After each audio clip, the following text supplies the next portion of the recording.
और कौन सी जगह नाम बता ना। कृष्णा आ गया। उनको एक रास्ता मिले, शासन की प्रणाली को भी एक दिशा निर्देश मिले और इन सभी प्रणालियों का कन्वर्जेंस कैसे हो सकता है, इस पर एक विस्तृत विचार विमर्श हो और एक संवाद हो। पहले सत्र में 4 मुख्य वक्ता और कुछ ग्राम सभाएं भी इस सत्र में जुड़ने वाली है। सेक्रेटरी महोदय, धन्यवाद।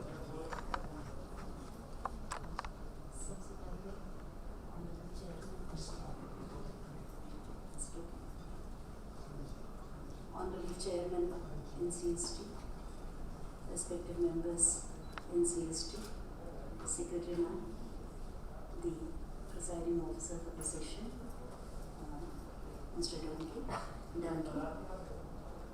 और यहाँ के उपस्थित सारे अफसरगण और ग्राम सभा मेंबर्स और सिविल सोसाइटी ऑर्गेनाइजेशंस और सारे स्टेक होल्डर्स को मिला।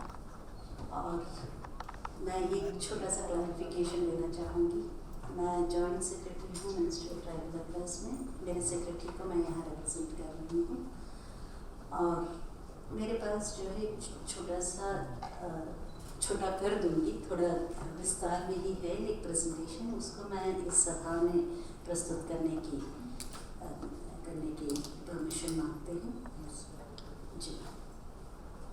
और जहाँ तक हमारे मंत्रालय की बात है, मेरा इस प्रेजेंटेशन में बहुत छोटा सा, सब लोग देख पा रहे हैं ये मैं समझती हूँ। तो मैं अपने मंत्रालय के बारे में क्या है, जिसका विजन क्या है, उसके फंक्शंस क्या हैं और ट्राइब्स को किसको हम ट्राइबल पॉपुलेशन कहते हैं, ये तो यहाँ सभी को पता है, लेकिन एक पर्सपेक्टिव में डालने के लिए उनके सोशियो इकोनॉमिक इंडिकेटर्स और हमारे यहाँ किस तरह के स्कीम्स हैं और स्कीम्स के अलावा किस तरह के इनिशिएटिव्स हम ले रहे हैं, इनको मैं यहाँ प्रस्तुत करना चाहूँगी। हमारे मंत्रालय का ये है कि हम लोगों का पहले मिनिस्ट्री ऑफ होम अफेयर्स के साथ थे, फिर जो है department ministry of social justice में आ गई। अब मिनिस्ट्री ऑफ ट्राइबल अफेयर्स के लिए एक फोकस सी कंपोनेंट का अब हाल ही में हमारे पास monitoring of the STC component for various schemes of the government of India और स्टेट गवर्नमेंट्स, इनका दायित्व भी हमारे पास अब है। हमारा यही विजन है कि जो है हमारे ट्राइबल कम्युनिटीज़ इतना एम्पावर हों कि उनका डेवलपमेंट इंडिकेटर्स हों, वेलफेयर इंडिकेटर्स हों, वो बाकी पॉपुलेशन के तहत हो, लेकिन उनका जो सोशियो कल्चरल एस्पेक्ट्स को प्रिजर्व करते हुए ये एक तरह का अपने बाकी समाज के लोगों के साथ साथ डेवलपमेंटल इंडिकेटर्स के साथ वो चले, ये हमारा विजन है। बहुत संक्षेप में ट्राइबल कैरेक्टरिस्टिक्स लोकल कमिटी के हिसाब से क्या क्या थे, ये मैंने इस स्लाइड के जरिए बताने की कोशिश करी है। The indications are of primitive tribes होने हैं, डिस्टिंक्टिव कल्चर, जियोग्राफिकल आइसोलेशन से हमारे पास आते हैं। ये कुछ नेक्स्ट स्लाइड में profile and socio economic indicators, ये एक स्नैपशॉट है कुछ मान्य से लिटरेसी रेट का, पॉवर्टी रेट का और IMR का। इसी तरह आप कोई भी एक इंडिकेटर लेंगे तो जो है ये पाएंगे हम कि ट्राइबल पॉपुलेशन हमारे बाकी इंडियन समाज के मुताबिक उनका इंडिकेटर हमेशा पीछे रहता है। और उसमें दूसरी भी बात है कि जो है हमारे यहाँ ना सिर्फ ये इंडिकेटर्स पीछे हैं, उसमें भी पीछे रहने वाले पर्टिकुलरली वल्नरेबल ट्राइबल ग्रुप्स जो 75 ग्रुप्स इस PVTG पॉपुलेशन के तहत आते हैं। उनका टेक्नोलॉजी प्री एग्रीकल्चरल टेक्नोलॉजी है, it is a stagnant and declining population और ST पॉपुलेशन के मुताबिक भी लो लिटरेसी रेट है और सबसिस्टेंस लेवल ऑफ इकोनॉमी है। तो ये मैं विस्तार में नहीं जाऊंगी। I come straight to the schemes of the ministry, जो हमारे विजन के तहत हम क्या कर रहे हैं। तो इसमें आप पाएंगे कि जो है हमारा एजुकेशन सेक्टर में हमारे दो मेन स्कीम्स हैं। लाइवलीहुड सेक्टर्स में स्कीम्स हैं हमारे, और फिर मल्टी सेक्टर स्कीम्स हैं, और which we have the STC component which will come a little later. अब मैं अगर एजुकेशन सेक्टर को लूँगी तो आप सब लोग जानते हैं कि EMRS हमारा फ्लैगशिप स्कीम है, और EMRS स्कीम के तहत आप पाएंगे कि जो है पहले हमारा 3.5 लाख स्टूडेंट्स को EMRS में 2025 तक एनरोल करने का एक विजन है। आप 85,000 students are already enrolled in the EMRS। फिर उसके लिए हमने NEST society, national education of scheduled tribe students का सोसाइटी बनाया हुआ है। अब ये सेंट्रल सेक्टर स्कीम बन चुका है, और इसके तहत जो है per capita investment on the student भी हमने बढ़ा दिया है, और सैंक्शन स्कूल्स आज के दिन में मोर देन 600 स्कूल्स सैंक्शन हो चुके हैं and various stages of construction में हैं, और functional schools 367 schools are already functional. हमने रिकरिंग कॉस्ट को 1,09,000 रुपीज़ जो है पर कैपिटा पर स्टूडेंट हमने अभी हाल ही में बढ़ाया है। ये EMRS के अलावा हमारा नेक्स्ट स्कीम होता है नेशनल स्कॉलरशिप स्कीम्स। हमारे 5 स्कॉलरशिप स्कीम्स हैं। प्री मेट्रिक स्कॉलरशिप स्कीम्स जो 9th और 10th स्टैंडर्ड के बच्चों के लिए है, और पोस्ट मेट्रिक 10th स्टैंडर्ड के बाद पोस्ट डॉक्टरल तक जो भी वो बच्चा अपना एजुकेशन लेना चाहता है, जिस कोर्स में भी एनरोल होना चाहता है, उसको उस कोर्स के मुताबिक उसका स्कॉलरशिप दिया जाता है। इन दोनों में आप पाएंगे कि तकरीबन 32 to 34 लाख बच्चे इस स्कॉलरशिप को आज के दिन पिछले साल तक पा रहे थे, और अब भी एप्लीकेशंस इनवाइट किए गए हैं। नेशनल स्कॉलरशिप और नेशनल फेलोशिप करके एक NFSS स्कीम कहते हैं हम। नेशनल स्कॉलरशिप में 246 इंस्टीट्यूशंस आइडेंटिफाइड हैं, जिनमें हमारे बच्चे अगर स्कॉलरशिप लेते हैं तो 1000 ऐसे बच्चों को हम उनके फीस और स्कॉलरशिप अमाउंट भी देते हैं। पोस्ट मेट्रिक का ये है कि फीस भी दिया जाता है, तो फी नॉन रिफंडेबल फी रिइंबर्स होता है, और फिर 20 बच्चों को हम national overseas scholarship to study abroad in both post graduation and research courses हम स्पॉन्सर करते हैं। उसके अलावा हमारे लाइवलीहुड स्कीम्स हैं। मैंने कहा कि सेक्टरल स्कीम्स में हम करेंगे। आज के संवाद के मुताबिक शायद हमारा फोकस इन लाइवलीहुड स्कीम्स पे ज़्यादा होगा, स्कॉलरशिप स्कीम्स पे कम होगा। और हम अपने लाइवलीहुड स्कीम्स को ट्राइफेड के तहत मार्केटिंग, ब्रांडिंग, इन सब फॉरवर्ड एंड बैकवर्ड लिंकेजेस के लिए हम ट्राइफेड के तहत हम लोग प्रयास करते हैं कि जो है हमारे ट्राइबल प्रोडक्ट्स को एक मार्केट मिले। इसमें ट्राइब फूड करके एक वैल्यू एडिशन भी है। हम जानते हैं कि MFD का वैल्यू एडिशन जो है बहुत इम्पॉर्टेंट है। उसके अलावा ट्राइफेड के बाकी सब स्कीम्स मैं अपने इनिशिएटिव्स जब करूँगी तब आऊँगी। और उसके अलावा NSTAPC लोन स्कीम्स चलाता है, जो हमारे STs के लिए एक्सक्लूसिवली है। I think mister Asif Gopal sir हैं यहाँ पर, वो NSTAPC के बारे में शायद बाद में बात ज़्यादा करेंगे।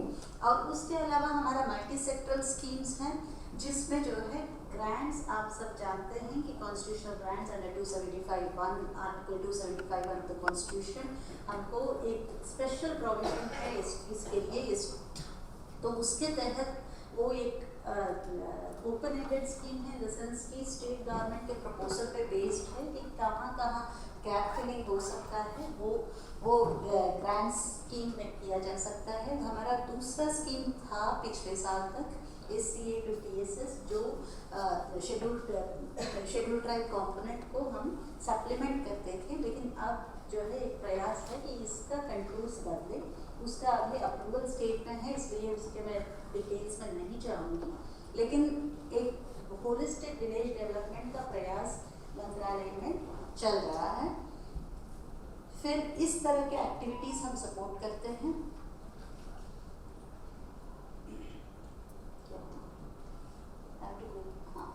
इस तरह के एक्टिविटीज़ हम आर्टिकल 275(1) में सपोर्ट कर रहे हैं अभी, और SCA के बेसिस में लास्ट ईयर तक सपोर्ट किया करते थे, जिसके तहत जो है लाइवलीहुड एक बहुत इम्पॉर्टेंट कंपोनेंट रहा है इन स्कीम्स में। उसके अलावा PVTGs के लिए हम स्कीम चलाते हैं जो मिनिमल 250 करोड़ का एक बजट है, लेकिन उसमें जो है गैप फिलिंग भी होता है, और बेनिफिशियरी को अगर लाइवलीहुड के तहत कुछ भी इनपुट्स देना हो तो वो जो है एक बहुत इम्पॉर्टेंट कंपोनेंट बनता है। इस तरह के एक्टिविटीज़ हम सपोर्ट कर रहे हैं PVTG स्कीम के तहत। ये प्रोजेक्ट अप्रूवल प्रोसेस है जिसमें हमने PAC के बारे में बोला है कि जो है प्रोजेक्ट अप्राइजल कमेटी है, उस कमेटी का अप्रूवल से प्रोजेक्ट्स लिया जाता है। ये एक और स्कीम है जो मल्टी सेक्टरल स्कीम भी कहा जा सकता है, जिससे NGOs को हम ग्रांट्स एड देते हैं, जो स्कूल चलाने के लिए हो, हॉस्पिटल चलाने के लिए हो, कोई भी गैप फिलिंग अगर कोई NGO कहता है कि हम करना चाहेंगे, तो अगर उसके क्रेडेंशियल्स ठीक ठाक हैं तो जो है उस NGO को उस ग्रांट के तहत स्पॉन्सर किया जा सकता है।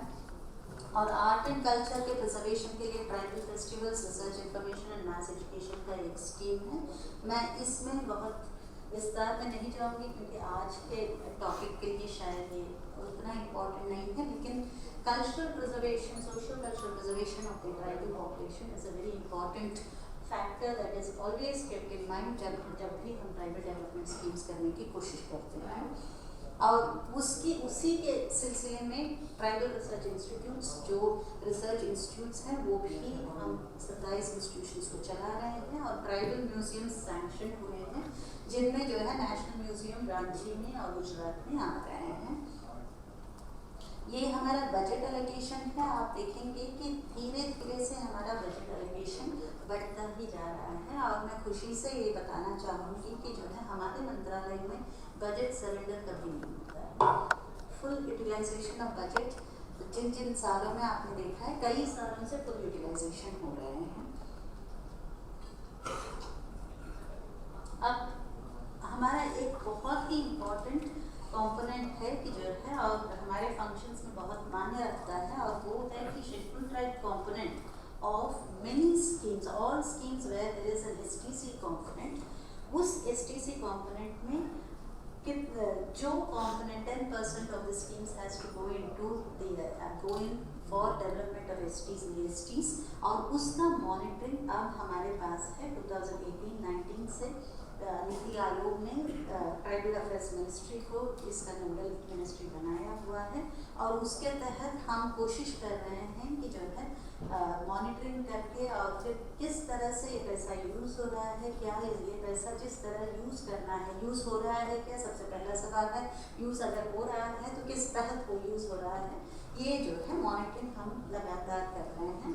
ये यहाँ से बहुत दिख नहीं रहा है, लेकिन हमारे मंत्रालय में क्या क्या गैप्स हैं हर विलेज वाइज, अंत्योदय डेटा और ACCC डेटा को लेकर के गैप्स इन वेरियस सेक्टर्स हमने वर्कआउट किया है, और उसके तहत हम STC कंपोनेंट किस हद तक यूज़ किया जा सकता है उसको हम कोशिश कर रहे हैं कि वहाँ पर वो यूज़ होए for the not only the gap filling for also for ensuring that 10% is actually utilized. ये लेफ्ट साइड में आप देखेंगे कि अलग अलग सेक्टर्स में कितना अमाउंट्स STC में स्कीम्स में है। जैसे हम अगर लाइवलीहुड और एम्प्लॉयमेंट जनरेशन देखेंगे तो हमारे पास तकरीबन 30,310 करोड़ रुपए हमारे पास STC कंपोनेंट में ST वेलफेयर के लिए है।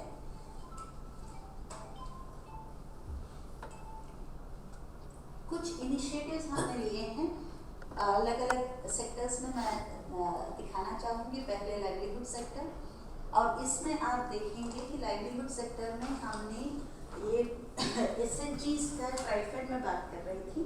SHGs वनधन केंद्र बनाना हो, हर वनधन केंद्र में SHGs होते हैं। एक SHG में 20 मेंबर होते हैं, 15 SHGs को वनधन विकास केंद्र में जुड़ा जाता है, और वो विकास केंद्र वनधन विकास केंद्र जो है एक सेंटर बन जाता है for skilling, for all kinds of activities that need to be done as a cluster of that SHG. तो उसमें क्या होता है कि वैल्यू एडिशन भी होता है, यहाँ से बाहर का इनपुट भी बहुत फायदेमंद से यूज़ होता है। तो VDV केस जो है हमारा फ्लैगशिप है, और जितने जो है वो रॉबस्ट होंगे उतने हमारे ट्राइबल प्रोडक्ट्स जो हैं इन द मार्केट होंगे, और उनका जो है क्वालिटी भी जो है ये टू द मार्क रहेगा। ये हमारा विजन है, और ये हालांकि हो भी रहा है। और स्ट्रेंथनिंग लाइवलीहुड में जो है एक दूसरी बात है कि जो है मिनिमम सपोर्ट प्राइस दिया जाता है for about 86 minor forest products, और ये 86 माइनर प्रोडक्ट्स पे 37 were included during the covid times. 2021 में जो है 37 न्यू आइटम्स आर इंक्लूडेड, और आज के दिन 16 स्टेट्स का फिगर हमारे पास है, उनमें 226 करोड़ का जो है हमने procurement under the MSP scheme किया है। और हमारा एक बहुत इम्पॉर्टेंट एक अचीवमेंट ही कहना होगा, क्योंकि जो है हमारा मंत्रालय जो है डिजिटाइजेशन में अव्वल नंबर पे है। डिजिटाइजेशन में हमारा मंत्रालय अव्वल नंबर पे है, और उसमें जो है आप देखेंगे कि जो है DGQI data governance quality index में भी हमारा ओवरऑल परफॉर्मेंस 8th रैंक में था, और data security and HR capacity में 1st रैंक था। सोशल कैटेगरी मिनिस्ट्रीज अगर हम देखेंगे तो 3rd रैंक पे था, और यूज़ ऑफ टेक्नोलॉजी में 5th रैंक पे था। ये इसलिए बन पाया क्योंकि हमारे 13 स्कीम्स जो है वो हमारे 20 वेब पोर्टल्स के जरिए लास्ट 2 इयर्स में एंड टू एंड डिजिटाइज हुए हैं। उनमें से स्कॉलरशिप स्कीम्स भी हैं, NGO स्कीम भी है, कई स्कीम्स हैं, और 8 इस तरह के इनिशिएटिव्स जो है प्रयास PMO डैशबोर्ड पे है। और हमारा office I would also like to say कि एंटायरली पेपरलेस है। इससे फ़ायदा ये है कि जो है मैनुअल इंटरफेरेंस कम है, ये। दूसरा, हमारे जो ग्रीवांसेस जैसे स्कॉलरशिप्स में बहुत बच्चे आना पड़ता था, उनको मिनिस्ट्री में आकर के इंक्वायर करना पड़ता था, तो जो है वो फिर पेपर वर्क में जो है लग जाते थे। अब जो है हर चीज़ हमारे हर एक पोर्टल में ग्रीवांसेस पोर्टल है, और उस ग्रीवांसेस पोर्टल के ज़रिए हम जो भी ग्रीवांस है उसको रिजॉल्व भी उसी ग्रीवांस पोर्टल से करते हैं। तो इससे जो है हमारा interface with our stakeholders बढ़ता है, एट द सेम टाइम वो नॉन मैनुअल है और सुविधामंद है। और इसके अलावा ये नज़र रखते हुए कि जो है तो हम ये नज़र रखते हुए कि जो है कोलैबोरेशन हमारे मंत्रालय के लिए बहुत इम्पोर्टेंट है, क्योंकि अकेले मंत्रालय छोटा मंत्रालय है, एट द सेम टाइम हमको जो है हमारा दायित्व बहुत बड़ा है। इसलिए हम जो है आप देखेंगे कि जो है फार्मर्स प्रोड्यूसर्स ऑर्गेनाइजेशन में जो है एप्रिकॉट, वेजिटेबल एंड बुल इन लद्दाख, इनका मार्केटिंग कैसे किया जा सकता है, इनका वैल्यू एडिशन कैसे किया जा सकता है। हिमोथान सोसाइटी के साथ हम लोगों ने इस इनिशिएटिव को लिया है, और already this is producing fruit. और एसोचैम के साथ हमने मिलकर 1000 आर्टिजन्स को जो है ट्रेन करने का और उनका वैल्यू ऐड करने का, मार्केट अपॉर्चुनिटी करवाने का, टेक्सटाइल्स में, पेंटिंग्स में, वॉल आर्ट में, फूड्स, सुपर फूड्स में, मेडिसिनल प्लांट्स में एक्सेट्रा हम लोग जो है एसोचैम के साथ वर्क कर रहे हैं। उसी तरह आर्ट ऑफ लिविंग के साथ ऑर्गेनिक फार्मिंग के लिए कर रहे हैं, और इंडिजिनस सीड बैंक्स बनाने में, और फिर जो है इंडिया ऑर्गेनिक सर्टिफिकेशन किस तरह दिया जा सकता है, क्योंकि अपना जो ट्राइबल भाई बंधु हैं उनका फूड ऑलमोस्ट ऑलवेज ऑर्गेनिक है, लेकिन उसका सर्टिफिकेशन वगैरह में जो है किस तरह से करना है। फिर KVIC के साथ एक MOU में है। हेल्थ इनिशिएटिव्स बहुत हैं, हालांकि लाइवलीहुड में जो है हेल्थ का क्या काम है हम कह सकते हैं। Can somebody operate it there? तो हमारे हेल्थ में जो है किस तरह का जो है इनिशिएटिव्स लिया गया है, मैं इसमें बहुत नहीं जाना चाहूँगी, एक्सेप्ट टू से कि जो है पिरामिड फाउंडेशंस के साथ हमारा MOU है, और हमारा फोकस अब जो है 3 चीज़ों में है। सिकल सेल मिशन लॉन्च करने वाले हैं, सिकल सेल डिसीज पे काम कर रहे हैं, और फिर जो है फोकस ऑन TB है,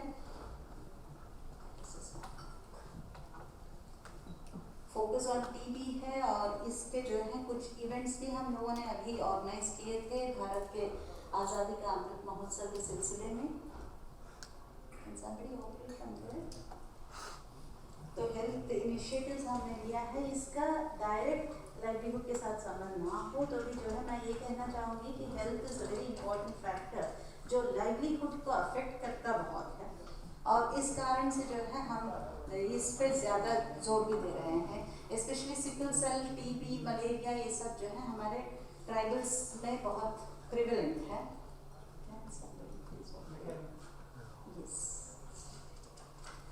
तो कोविड मैनेजमेंट में vaccination has been our policy plus checking out कि क्या हो रहा है उन एरियाज में। प्लीज गो अहेड, टाइम बहुत कम है। I'll just go into 2 or 3 more initiatives. iStupa initiative, go ahead. iStupa initiative है जो लद्दाख में लिया गया है for water conservation and supply of drinking water in Ladakh area. Next, 1000 Spring initiative है कि रीजनरेशन ऑफ स्प्रिंग्स का, इसमें भी लाइवलीहुड का जो है बहुत ज़्यादा असर पड़ता है क्योंकि ड्रिंकिंग वाटर का फैसिलिटी और फिर उसमें भी जो है हमको लोगों की ज़रूरत पड़ती है। नेक्स्ट, STPRI's रिप्रेजेंटेटिव्स को जो है ये training, capacity building in all our schemes in all areas of tribal development, welfare and safeguards जो है हम देते हैं। Next, Goal is an initiative of mentorship that we have taken up, mentorship of tribal youth with Facebook. We have taken this up. Next, गीत करके एक initiative है जिसमें जो है जो भी प्रोग्राम के लिए आप एलिजिबल हो वो उस प्रोग्राम के लिए आप एलिजिबल हो या नहीं आप चेक कर सकते हो, और उसका जो है आप ये भी salient features of the scheme भी आप देख सकते हो। इसमें लाइवलीहुड स्कीम्स का जो है स्किल डेवलपमेंट हो या कोई भी और मिनिस्ट्री का हो, ये सब स्कीम्स इसमें आपके हैं। वी कैन एक्सेस ऑल दो schemes from this one portal. Next, और हम कोलैबोरेशंस विद अदर मिनिस्ट्रीज काफ़ी कर रहे हैं। एक joint communication ministry of environment and forest के साथ for implementation of the FRA था, और FRA का डायरेक्ट रिलेशनशिप लाइवलीहुड से है। उसी तरह नेशनल रूरल लाइवलीहुड मिशन के तहत हमने MOU with ministry of rural development किया है। माइटी के साथ डिजिटल डिवाइसेस EMRS बच्चों को दिलाने के लिए किया है। Ministry of health and family welfare के साथ हम एलिमिनेशन ऑफ TB प्रोग्राम के लिए कोलैबोरेट कर रहे हैं। मिनिस्ट्री ऑफ फूड प्रोसेसिंग में for micro food processing units बनाने के लिए कम्युनिकेशन हमने किया है। MST FTC ने KVIC के साथ जो है, I think Asif Gopal sir will again talk more about it, और supply of uniforms to EMRS students के लिए भी KVIC से हमने किया है। My last slide will be the awards and recognitions that we have. Next, last, these are some of the awards we have received. We have got 5 Squatch Awards, 1 CSI Award, and all our research papers and international conferences etc. we have been mentioned there. And हमारे बच्चों का जितने भी research वगैरह है हमारे national fellows का, वो सब हमारे वेबसाइट में है। So with that I would like to thank you all for this very patient hearing, and I would like to hear from everyone. Thank you. धन्यवाद महोदय। बहुत ही कम समय में एक बड़ी मिनिस्ट्री में चल रहे सारे डेवलपमेंट कॉर्पोरेशन के CMD माननीय असीत गोपाल जी यहाँ पर उपस्थित है। मैं उनसे निवेदन करता हूँ कि वो अपना प्रस्तुति करें।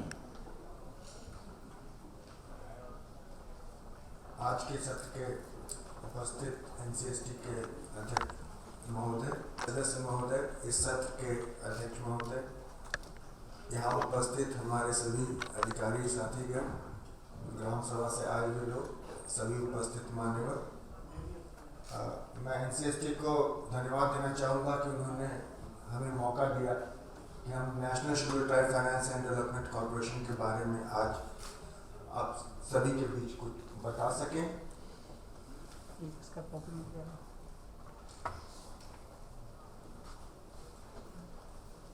ये NSTFDC के बारे में एक जानकारी जो सेलिंग पॉइंट्स हैं वो ये हैं। 2001 में इस कॉरपोरेशन की स्थापना हुई थी, जब सीधा बेनिफिशियरी से डील नहीं करता है। जो हमारे स्टेट चैनलिंग एजेंसीज हैं, SCAs हैं, तो जो स्टेट के SC ST कॉरपोरेशंस हैं उनके माध्यम से आता है, फिर हम उन्हें वित्तीय सहायता देते हैं। और दूसरा रास्ता वो है कि बैंकों के माध्यम से, जो जितने भी राष्ट्रीयकृत बैंक हैं, ग्रामीण बैंक हैं, उनसे भी हमने MOU कर रखा है। तो वो जो लोन देते हैं उसको हम रीफाइनेंस करते हैं, जिससे कि जो हमारे ST बंधु हैं उनको बैंकों का जो दर है उससे कम दर पे उन्हें उनका जो लोन है वो कम दर पे उनको उपलब्ध हो जाता है। और इसके ये हमारे न्यू दिल्ली में इसका हेडक्वार्टर मुख्यालय है और हमारे 4 जोनल ऑफिस हैं, भोपाल, हैदराबाद, भुवनेश्वर और गुवाहाटी। पहले जयपुर भी हुआ करता था, परंतु जयपुर दिल्ली काफ़ी नज़दीक था और इसके लिए और कुछ मैन पावर की कमी भी हुई, तो वो ऑफिस अब न्यू दिल्ली में ही मर्ज कर गया है। ये हमारे जो जोनल ऑफिस है उनका जो कार्य क्षेत्र है उसके बारे में है। भोपाल, छत्तीसगढ़, गोवा, मध्य प्रदेश, महाराष्ट्र और गुजरात को भी का सबसे महत्वपूर्ण विषय यही है। पहला है टर्म लोन। टर्म लोन यानी कि किसी ST को अगर कोई जरूरत है किसी कार की, तो 50 लाख तक का पर यूनिट के लिए लोन दिया जा सकता है। इसमें कि 90% NSDFDC से और बैलेंस जो है वो खुद मार्जिन मनी यानी कि जो लाभार्थी है वो खुद लगाएगा, क्योंकि जब तक वो खुद अपना पैसा थोड़ा बहुत नहीं लगाएगा तब तक उसको वो लगाओ या उसको सफलता में उसका कोई स्टेक्स नहीं होगा। इसलिए कुछ पैसा तो उसका अपना होना ही चाहिए। और जो इंटरेस्ट रेट है वो 6, 8, 10% है। ये डिपेंड करता है कि कितने तक का है। 5 लाख से कम तक का अगर होता है लोन तो उसको 6% मिलता है, फिर 5 से 10 तक में 8% में मिलता है, और 10 लाख से जो ऊपर हो जाता है जब लोन तो उसको 10% का ब्याज देना पड़ता है। और इस स्कीम के तहत अब तक कुल मिलाकर लगभग 1995 करोड़ दिया जा चुका है। दूसरी हमारी जो स्कीम है वो आदिवासी महिला सशक्तिकरण योजना। ये काफी महत्वपूर्ण है, ST वुमेन के लिए एक्सक्लूसिव है और इसमें इंटरेस्ट रेट जो है वो 4% का है, पर एनम का है, और ये 2 लाख तक का लोन दिया जाता है। तो यानी कि जो छोटे छोटे कार्य हैं, छोटी दुकानें लगाना, इनकम जनरेशन एक्टिविटी के लिए, छोटा धंधा शुरू करने के लिए ये दिया जा सकता है। और अब तक इसमें 221 करोड़ रुपए दिए जा चुके हैं।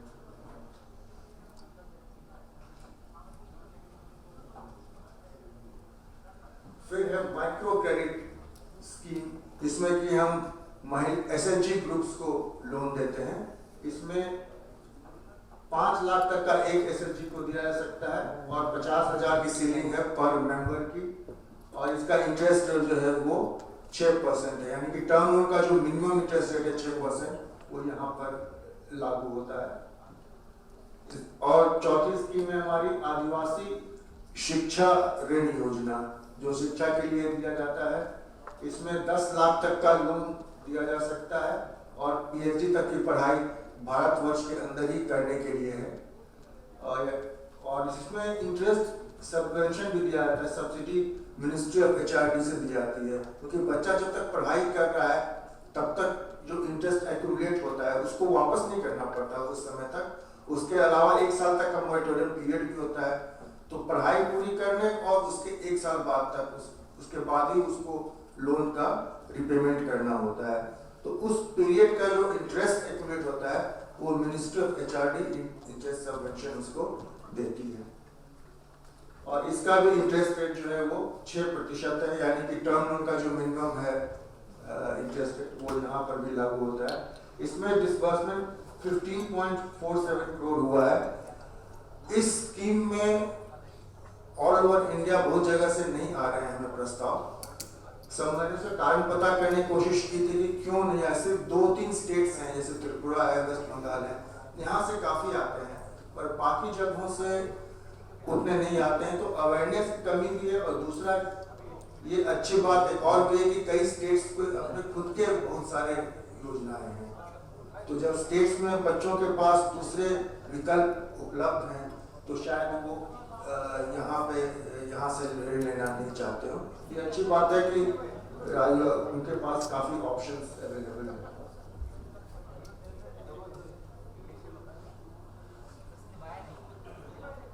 ये हमारे अचीवमेंट्स रहे हैं। जैसा मैं बता दूं कि ये काफ़ी छोटा ऑर्गेनाइजेशन है, तो ऐसा नहीं कर सकते कि मतलब हम जो है वो बैंकिंग सेक्टर के सब्स्टिट्यूट को प्रतिस्थापित कर सकते हैं, या जैसे मिनिस्ट्री ऑफ ट्राइबल अफेयर्स ही है तो वो गैप फिल का काम कर रही है। हेल्थ के सेक्टर में मिनिस्टर ट्राइबल सोचे कि हम पूरा हेल्थ संभाल लेंगे, एसटी का नहीं हो सकता। हम पूरा वित्त फाइनेंस संभाल लें, एसटी का एजुकेशन संभाल ले, वो नहीं हो सकता। तो वो कार्य तो जो लाइन मिनिस्ट्रीज है, जो मेन मिनिस्ट्री है वही करेगी, लेकिन हम एक सपोर्ट और एक गैप देते हैं और कुछ अपना वैल्यू एडिशन दे सकते हैं, तो वही काम हम कर रहे हैं। लास्ट ईयर हमारा जो डिसबर्समेंट था वो रिकॉर्ड रहा, सारा रिकॉर्ड कोरोना के बावजूद टूटा। 367 करोड़ का हमने डिसबर्समेंट किया, जो 2001 से लेकर अब तक का हाईएस्ट रहा है, और 1,69,000 लोगों को लाभार्थी हुए हमारे। तो ये एक बड़ी उपलब्धि रही हमारी, और ये बताते हुए मुझे खुशी हो रही है कि उस 1,69,000 में 1,15,000 महिलाएं हैं। तो मतलब जो आदिवासी महिलाएं हैं आप देखें तो एज ए ग्रुप सबसे पिछड़ी हुई हैं, तो सबसे ज्यादा जो हमारा टारगेट ग्रुप रहा है वो आदिवासी महिलाएं रही हैं। ये हमारे इम्प्लीमेंटिंग एजेंसीज की लिस्ट है जो स्टेट में है और जो बैंकों के साथ है। तो ये इसमें मैं समय नहीं बिताना चाहूँगा, तो उतना महत्वपूर्ण नहीं है। इसके लिस्ट वेबसाइट पे है और पैम्पलेट है, उससे भी देख सकते हैं। एक एक को पढ़ना शायद संभव नहीं।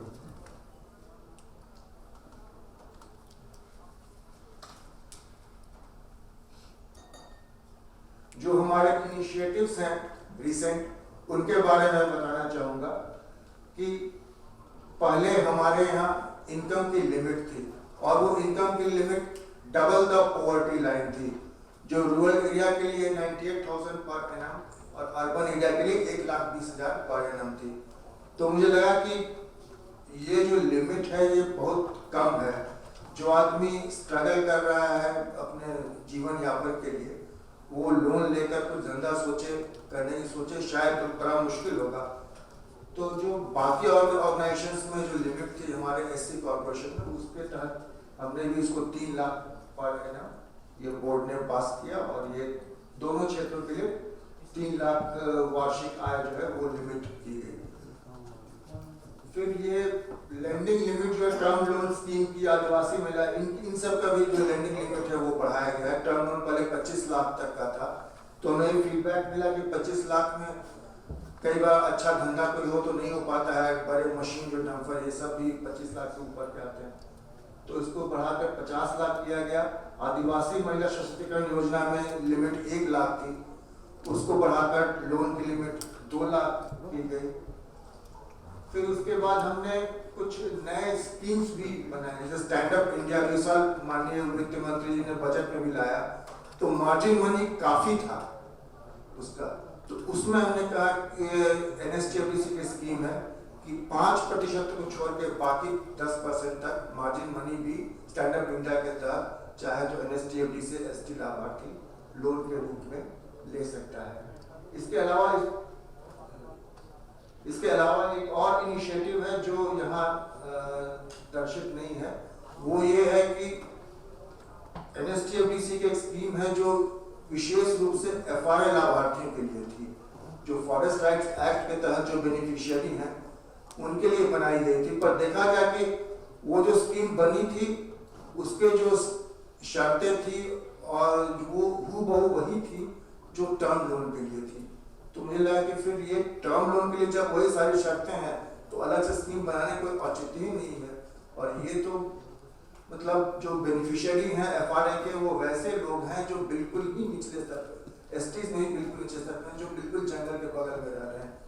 तो उनके लिए आदिवासी महिला सशक्तिकरण जो जमीन मिली है, जिस पर अधिकार मिला है, उसमें वो अपने कृषि कार्य को और अधिक उन्नत करने के लिए, बढ़ाने के लिए कुछ कर सके। और राज्यों से बातचीत की है कि इसको जरा बढ़ावा दें। इसके तहत अभी प्रस्ताव आए नहीं है, तो मैं कोशिश कर रहा हूँ कि FRA ये लाभार्थियों के लिए स्कीम है, इसके तहत भी कुछ प्रस्ताव आए और इस दिशा में आगे कुछ पहल करें। शायद तभी हमारा FRA स्कीम का जो उद्देश्य है उसको भी बल मिलेगा कि हमें उनको आगे बढ़ाना है, सिर्फ अधिकारी नहीं देना है, उनको आगे भी बढ़ाना है। फिर जैसा कि इस प्रेजेंटेशन में बताया गया था, KVIC के साथ हमने प्रधानमंत्री एम्प्लॉयमेंट गारंटी प्रमोशन जो स्कीम PMEGP स्कीम है, उसमें हमने MOU किया है KVIC के साथ। और KVIC जो है वो इम्प्लीमेंटेशन एजेंसी है, और इसमें ये पाया गया कि जो ST बेनिफिशियरीज हैं वो काफ़ी, जो उनका टारगेट है वो पूरा नहीं हो पा रहा है PMEGP के तहत। तो NSTFDC और KVIC के बीच ये MOU हुआ है कि हम प्रचार प्रसार करेंगे, और साथ ही जो इंटरेस्ट रेट है जो बैंकों के थ्रू लेते हैं तो उनमें इंटरेस्ट रेट ज़्यादा होता है। तो अगर NSTFDC स्टेप इन करेगी तो वो इंटरेस्ट रेट भी कम होगा।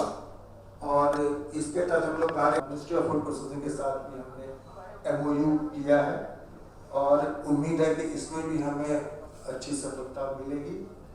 इसके अलावा NSTFDC ने एक स्किल डेवलपमेंट पॉलिसी भी अपनी बनाई है, ताकि जो हम लोन देते हैं वो उसके साथ साथ अगर उनका स्किल डेवलपमेंट का भी कार्य करें, या हम लोगों को स्किल डेवलपमेंट करें फिर उन्हें लोन दें, तो उसमें फायदा लोगों का भी है और हमारा भी है कि जो स्किल लोग हैं वो अगर हमारा लोन लेंगे तो हमारा लोन वापस होने के चांसेस हैं वो काफ़ी ज़्यादा होंगे। प्रयोग है, उस प्रयोग के लिए मध्य प्रदेश के नीति आयोग से जो मेंबर सेक्रेटरी है माननीय स्वतंत्र कुमार जी को अपना प्रस्तुतिकरण देंगे। आदरणीय अध्यक्ष महोदय, इस सभा में उपस्थित अतिथिगण, ग्राम सभा से आए हुए अतिथिगण, प्रेजेंटेशन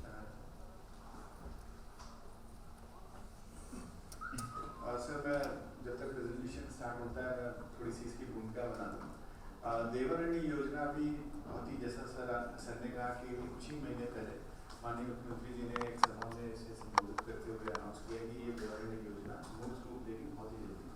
हमने कम समय में लास्ट 2 मंथ्स में जितने भी प्राइवेट सेक्टर के जो पार्टनर्स जो संभावित हो सकते हैं, जो नेक्स्ट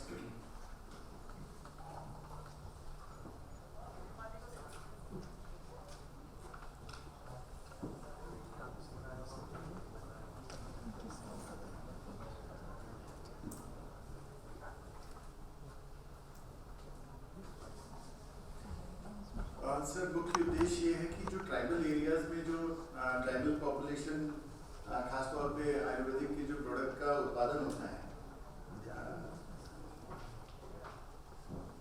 उसे किस तरीके से हम मार्केटाइज करें और मार्केट में जाकर के बेचें, ताकि ट्राइबल पॉपुलेशन जो अपने जो उत्पाद कर रहे हैं, उत्पादन कर रहे हैं, उन्हें बेहतर मूल्य मिल सके। तो ये पूरी स्कीम का ऑब्जेक्टिव है, और इसमें मध्य प्रदेश क्यों एक्टिव है उसका रीजन नेक्स्ट स्लाइड ले लें।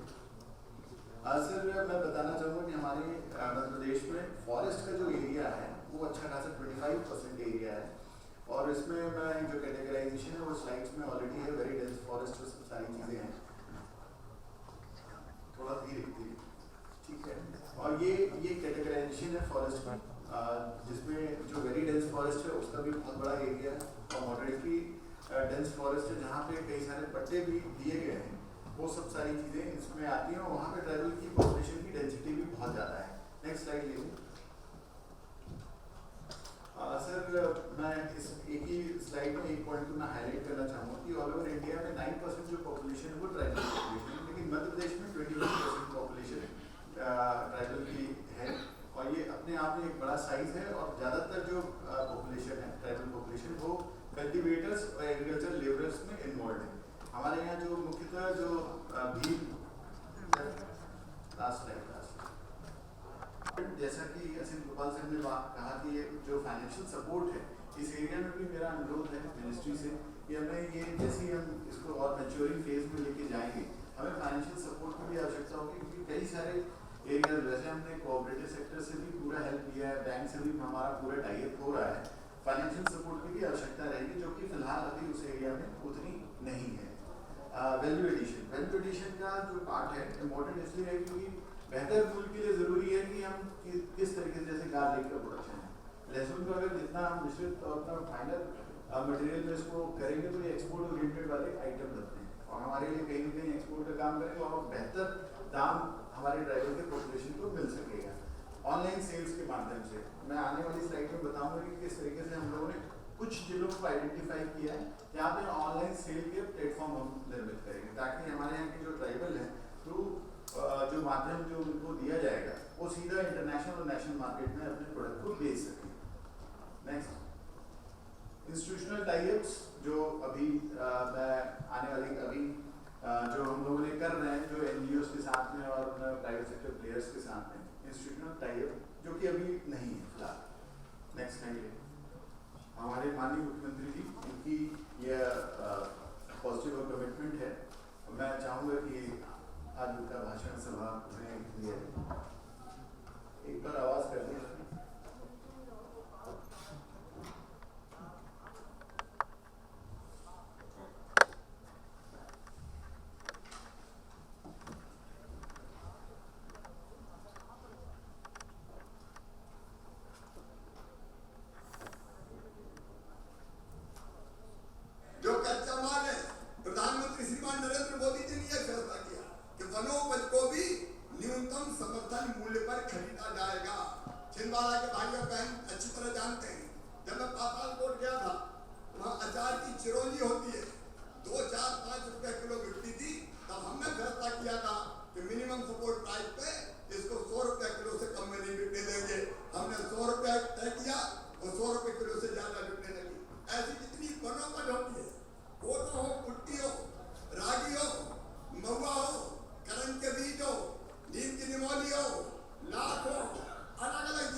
इनिशियली हम लोगों ने 5 डिस्ट्रिक्ट लिए हैं, इसके आने वाली स्लाइड्स में मैं मेंशन करूंगा। नेक्स्ट ले लो सर, ये अभी तक की जो हम लोग की गतिविधियां हुई हैं पिछले 2 महीने में हम लोगों ने inter stakeholder consultation meet की है। जैसा मैडम ने बताया कि कन्वर्जेंस का आइडियली हम लोगों ने सारे कन्वर्जेंस करने की पूरी कोशिश की है, चाहे वो प्राइवेट सेक्टर की फर्म्स के साथ में हो, एनजीओ के साथ में हो या फिर पॉलिसी मेकर पार्टिसिपेट। इसकी 2 राउंड की मीटिंग्स हो चुकी हैं जिसमें हमने खास तौर पर ट्राइबल कम्युनिटी के जो रिप्रेजेंटेटिव है क्योंकि ग्रास रूट में वो बेहतर समझ पा रहे हैं कि किस तरीके की चैलेंजेस ट्राइबल कम्युनिटीज को फेस करनी पड़ती है। इसका पहला ड्राफ्ट हम लोगों ने पॉलिसी डॉक्यूमेंट में इसकी CS लेवल की अध्यक्षता में एक समिति है हमारा जो स्टेट लेवल की, उसमें चर्चा भी हो चुकी है। बहुत ही जल्दी इसको फाइनल रूप दे करके फिर कैबिनेट से इसकी अप्रूवल लेंगे। थर्ड, हमारे जितने भी नोडल डिपार्टमेंट है इसमें नोडल डिपार्टमेंट हम लोगों ने आयुष को बनाया because at the national level में नेशनल मेडिसिनल प्लांट बोर्ड की गठन हो चुकी है, लेकिन हमारे यहाँ भी उसका गठन अंडर प्रोसेस में गठन हो चुका है। उसमें एक इंस्टीट्यूशन स्ट्रक्चर उसका बनना है। फाइनली हम लोगों का ये उद्देश्य कि अभी नीति आयोग हमारे जो भी प्लांट्स की वैरायटीज जो हम सप्लाई करेंगे या फिर जो उनके सॉइल हेल्थ कार्ड के बाद उन्हें पता चलेगा कि जैसे अश्वगंधा इस मतलब मिट्टी में ज़्यादा उपयुक्त रहेगी, तो वो सारी चीज़ें जो हॉर्टिकल्चर की नर्सरी का स्थापना, ये सारी चीज़ें हम ट्राइबल फंड से अरेंज कर रहे हैं। और सेकेंड, ट्राइबल वेलफेयर मैडम का जो कहना था कि फंड की यूटिलाइजेशन को हमारे स्टेट में भी ट्राइबल डिपार्टमेंट बहुत ही अच्छा कर रहा है। उन्होंने खुद ही आकर के कहा कि कुछ अगर इसमें फाइनेंशियल सपोर्ट चाहिए तो हम आपको देंगे। फॉरेस्ट का इम्पोर्टेंट क्राइटेरिया इसलिए क्योंकि मेजर जो प्रोडक्शन का एरिया है और ट्राइबल पॉपुलेशन जहाँ पे रिसाइड करती है वो फॉरेस्ट एरिया में ही है, तो वो प्रोक्योरमेंट से लेकर के और हैंड होल्डिंग वाला जो सपोर्ट है हम फॉरेस्ट डिपार्टमेंट से ले रहे हैं।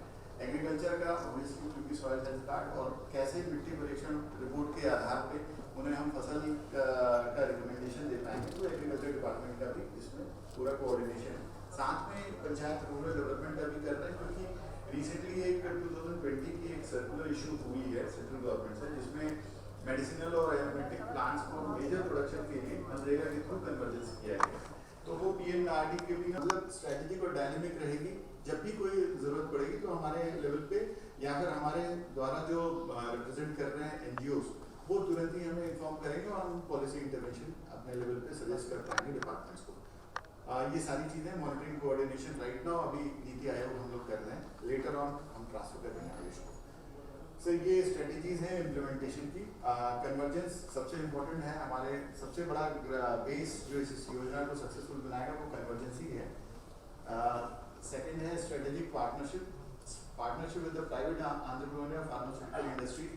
हमारी 2 राउंड की मीटिंग्स उनके साथ हो चुकी है। आज मैं दिल्ली में आया हूँ तो आज भी मैं कुछ प्राइवेट फर्म्स के साथ में मेरी मीटिंग सिटी बिल्डिंग के लिए भी हम लोगों ने प्रावधान किया हुआ है उसमें, और थ्रू एनजीओ ही हम लोग की सारी रहेगी। यहाँ से जो फीडबैक मिलेगा कौन सा प्रोडक्ट की ज़्यादातर डिमांड आ रही है और वेरिएशन जो मार्केट के आ रहे हैं वो थ्रू एसएचजी हम फार्मर्स तक पहुँचाएंगे। सेकेंड में जो जॉइंट फॉरेस्ट मैनेजमेंट कमेटी की जो रूपरेखा है इसमें रखी गई है, ताकि फॉरेस्ट एरिया में भी जो कि उनको पट्टे में मिले हुए हैं, फॉरेस्ट एरिया में जो मैं तुरंत ही कर दूंगा, skilled resource person at the village level, इसके भी डेवलपमेंट का है। फोर्थ पे ले नर्सरी जो मैंने आपको मेंशन कर दिया है। ट्राइबल पॉपुलेशन का उनका कन्वर्सेशन चल रहा है और किस तरीके से उनका हैंड होल्डिंग करने की सारी मैकेनिज्म सेट है। सर मेरा रिक्वेस्ट है, नेक्स्ट स्लाइड सर, मेरा रिक्वेस्ट है अभी इनिशियल लेवल पे पूरी स्कीम हुई है और 2 महीने के मतलब सुनेंगे ज़्यादा ठीक रहेगा क्योंकि उसमें एक चित्र है उससे बहुत ज़्यादा ध्यान में आता नहीं है। तो हम लोगों ने वहाँ पर एक पशु संवर्धन का काम शुरू किया। झाबुआ में 17,000 लोगों पर, आदमियों की बात कर रहा हूँ, एक डॉक्टर है। झाबुआ में 14 लाख पशु है और वहाँ पर ये बहुत बड़ी चुनौती है कि किसी व्यक्ति ने कर्ज लेकर एक गाय भैंस बैल खरीदा और किसी कारण से बीमारी के अभाव में मर गया तो पूरा परिवार उसका उजड़ जाता है।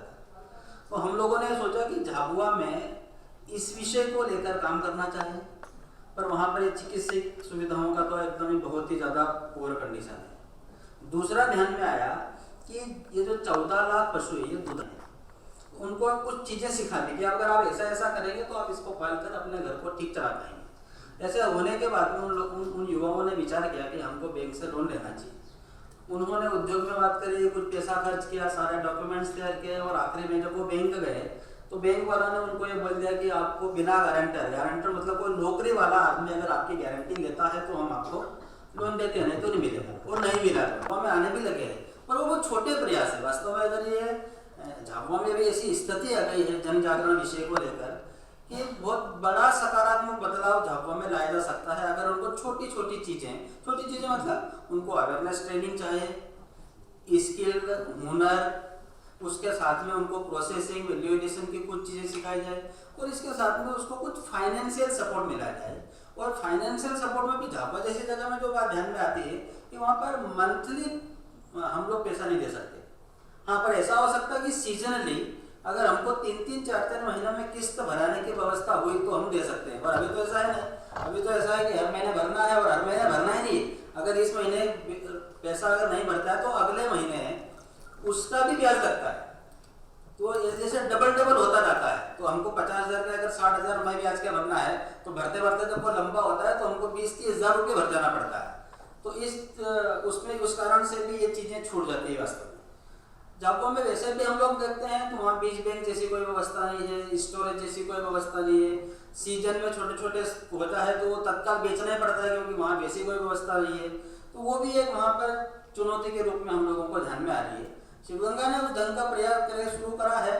वहाँ पर हम लोगों ने खेती शुरू करी है, उसकी मॉनिटरिंग शुरू करी है, उनको ट्रेनिंग देना शुरू करी है, उनको कुछ वैल्यू एडिशन की चीज़ें सिखाई है। और वहाँ पर हम लोगों ने एक वहीं के कार्यकर्ता है, आदिवासी है, उसने देसी घट्टे का काम शुरू किया। और देसी घट्टे को उसने थोड़ा मॉडिफाई करके ऐसा कर दिया कि उसमें दाल, दलहन, तिलहन ये आसानी से उसमें बिना न्यूट्रिशन खत्म हुए उनका वो बना रहा है और शुरू किया है। तो धीरे धीरे ट्राइफेड के साथ जुड़कर भी उन्होंने उसको शुरू किया, पर वो भी बहुत अच्छे अनुभव आए ऐसा तो नहीं लगता है हम लोगों को। तो हम लोगों ने ये शुरू किया है झाबुआ का, इसको देखकर हम लोगों ने एक और काम शुरू किया है, झाबुआ क्राफ्ट को लेकर हमने किया। तो वहाँ बांस की ट्रेनिंग देते हैं, कुछ गांव के लोग हैं उनको हम 3 दिन के शिविर लगाते हैं, वहाँ से चयन करके फिर वो 7 दिन की ट्रेनिंग लेता है, फिर वो 3 महीने की ट्रेनिंग लेता है। और इस ढंग का हम लोग करते हैं कि वो अपने गांव में जाकर जो स्थानीय उसके पास संसाधन औजार है उसी से कुछ करे। तो हम लोगों ने वहाँ पर एक बाम्बू एम्पलीफायर बनाया है, कुछ लैंप बनाए हैं, कुछ दिए बनाए हैं, और ऑनलाइन वो लगभग 26 राज्यों में वहीं के लड़के पढ़ते हुए उसको कर रहे हैं। अगर इनको हमने सिखाया, अभी तो शिवगंगा के सहयोग से उन्होंने शुरू कर दिया, पर वो सीख गए, गांव में चले गए। और अगर उन्होंने अपना करना शुरू किया और अपना करने में अगर उनको फिर से वही बात आती है कि अगर हमने उनकी स्किल को लेकर, हमने उसकी वैल्यू एडिशन की बात को लेकर, या हमने उनको मार्केटिंग विषय को लेकर अगर सपोर्ट नहीं किया, होम स्टे हम बना सकते हैं, पर उनकी अपनी प्लानिंग थी कि नहीं आपको होम स्टे मतलब ऐसे बनाना, ऐसा देखभाल होना चाहिए, ऐसा होना चाहिए। वो 5.5 लाख का खर्च है। आदमी 5.5 लाख रुपये खर्च करके होम स्टे बनाकर रूरल टूरिज्म में शुरू करे, ये तो बहुत मुश्किल है। हाँ, उसको अगर उसके हिसाब से थोड़ा किया जाए, थोड़ा कम बजट में सपोर्ट मिला जाए, स्थानीय चीज़ों को उसमें उपयोग में लाया जाए, तो उसमें एक बड़ा काम हो सकता है। हम लोगों ने शुरू किया 2 गाँव में, उसके अच्छे प्रयास हो रहे हैं, पर ये बड़े स्तर पर जाया जा सकता है, क्योंकि झाबुआ आदिनाथपुर में बहुत स्थान, बहुत गाँव ऐसे हैं जहाँ पर इसको आधार बनाकर झाबुआ की समृद्धि में एक बड़ा काम किया जा सकता है। इसके साथ साथ में हम लोगों ने सामाजिक सामुदायिक वनाधिकार इस विषय को लेकर भी पिछले 1.5-2 साल से काम शुरू किया। 25 गाँव का चयन करके उनका प्रशिक्षण और इस ढंग का हम लोगों ने शुरू किया। तो हम लोग हमारे स्तर पर तो कर रहे हैं, पर 2-3 बातें ध्यान में आती है। क्या ध्यान में आती है कि एक तो सामुदायिक वनाधिकार लेने की प्रोसेस बहुत कठिन है, वो इतनी आसान है कि गाँव का आम आदमी इतनी सारी चीज़ों को उसको कर सके। दूसरा, हम लोगों को ध्यान में आया कि एक दिन एक कार्यक्रम हो रहा था, उस कार्यक्रम में हम लोगों ने SDO जो वन विभाग का होता है उनसे बातचीत करी कि आप सामुदायिक वनाधिकार विषय के बारे में बता। तो उन्होंने और कुछ तो नहीं बताया, पर उन्होंने कहा कि हम सामुदायिक वनाधिकार के अंतर्गत पशुओं को चरने की अनुमति देते हैं, आपको रास्ता दे देंगे, जंगल तो हमारा है, हम इसके मालिक हैं, हम लगाएंगे, इसमें आपको सामुदायिक वनाधिकार जैसे पट्टा मिलने के बाद में भी आपको कोई अधिकार नहीं मिलने वाला है।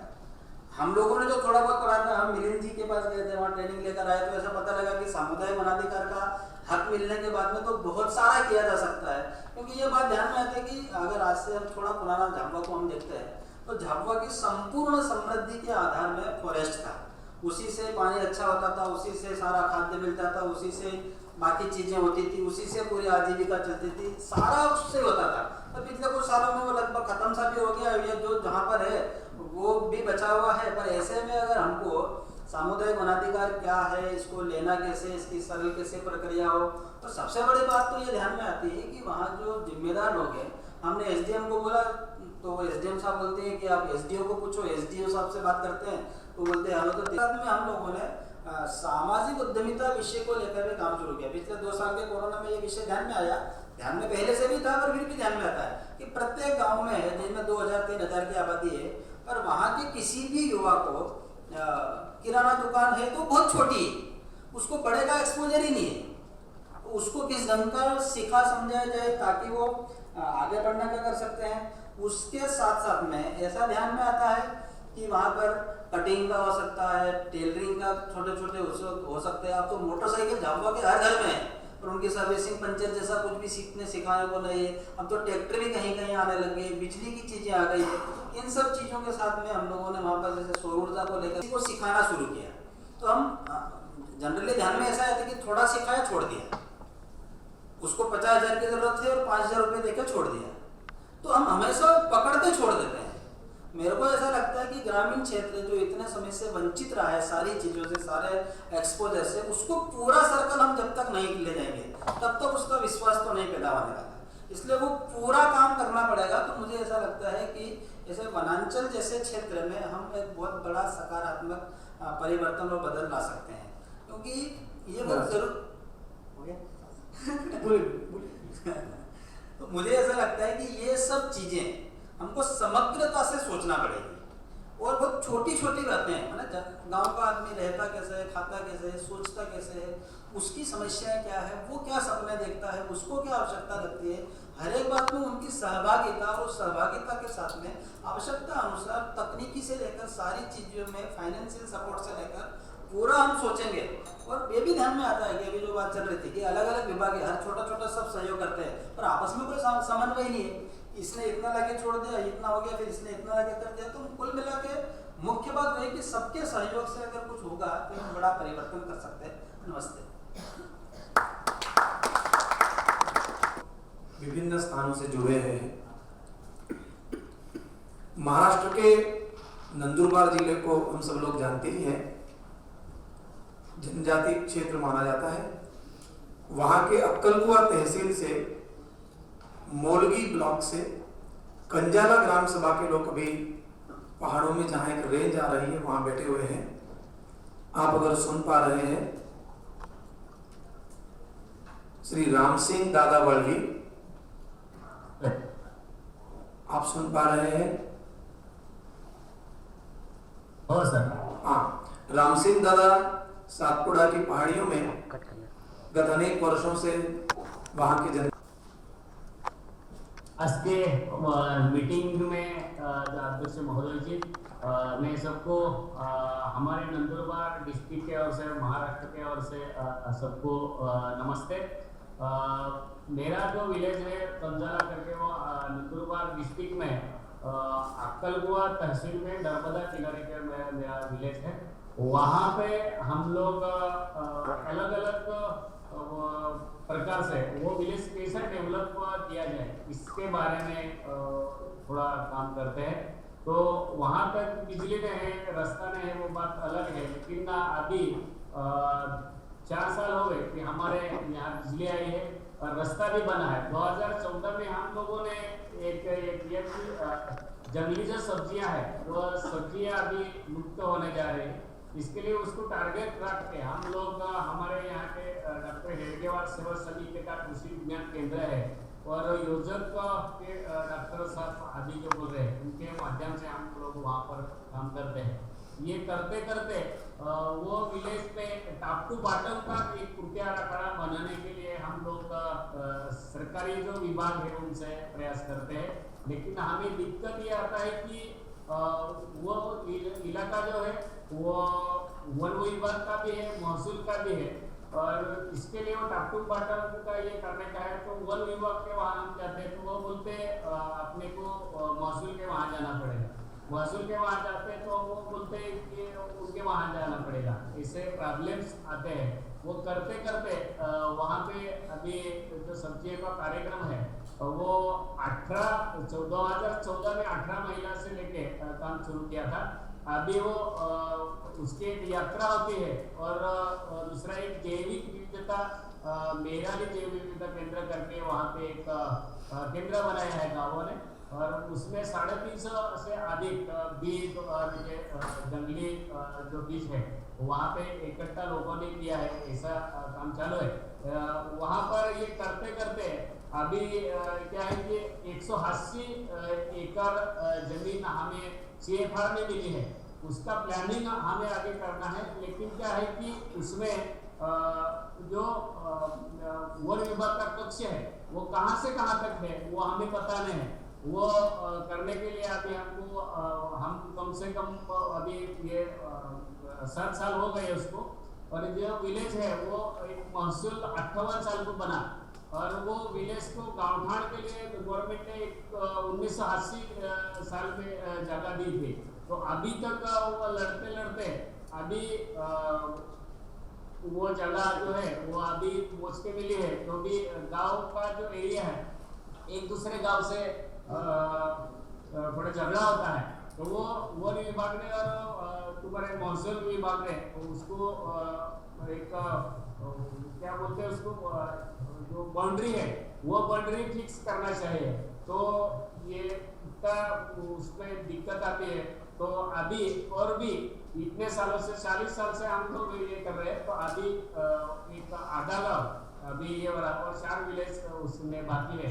तो इसके लिए उसमें जो काम करना है CFR का, तो बहुत बड़ा दिक्कत है। हमारे कंजाला का गाँव है, उसमें जो वन हक का अधिकार कमेटी है, उसमें अभी 110 लोगों ने वैयक्तिक दावे किए थे और ये 180 एकड़ जमीन है वो हमको सामुदायिक जंगल में मिला है। लेकिन हमारा जो गांव है वो गांव का 511 हेक्टेयर कुल क्षेत्र है, उनमें से हमें अभी 32 लोगों ने दूसरे जो पड़ोसी गांव है उसमें वन पट्टे में वो क्षेत्र गया है। तो ऐसे कठिनाई है। तो ये सब क्या है कि यहाँ के महसूल और वन विभाग और ग्राम विकास विभाग ये इकट्ठा नहीं होने से और नकाशे वगैरह नहीं लाने से ये पूरी दिक्कत आती है। ये गांव का जो एरिया है वो फिक्स करने के लिए हमको 25,65,000 रुपए गवर्नमेंट ने दिए। इतने पैसे भरने के बाद में आपकी जो विलेज की सीमा है वो हम कर सकते हैं। तो अभी ट्राइबल विलेज की बात तो अपन सब लोग सोचते हैं, तो कैसे वो पैसे भर सकते हैं, कैसे कठिनाई लेके हम लोग यहाँ करते हैं। आज के समय से मेरे को बहुत सीखने मिला। एक वंदन केंद्र भी अपने माध्यम से हमें मिला है। ये 2014 में रान भाजी का डॉक्टर डांगे जी आपके साथ में बैठे हैं, उनके माध्यम से हम लोगों ने सब्जियों का काम चालू किया।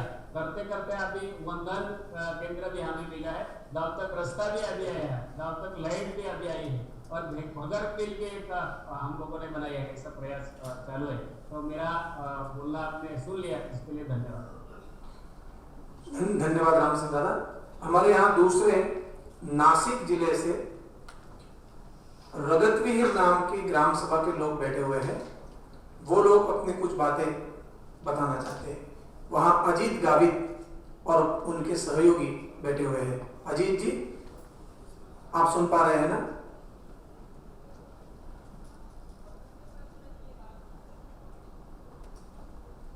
अजीत जी बोलिए।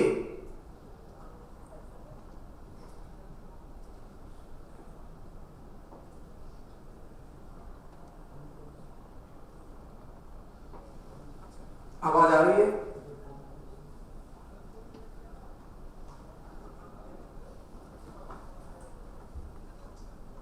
अजीत जी बोलिए आप। आवाज येत नाही सर। राम सिंह दादा, तुम्हाला आवाज येतोय का? आता येतं सर। हाँ, अजीत जी बोलिए आप। हाँ सर। अजीत गावित बोल। नमस्ते, मैं अजीत गावित महाराष्ट्र के नासिक जिले से बात कर रहा हूँ।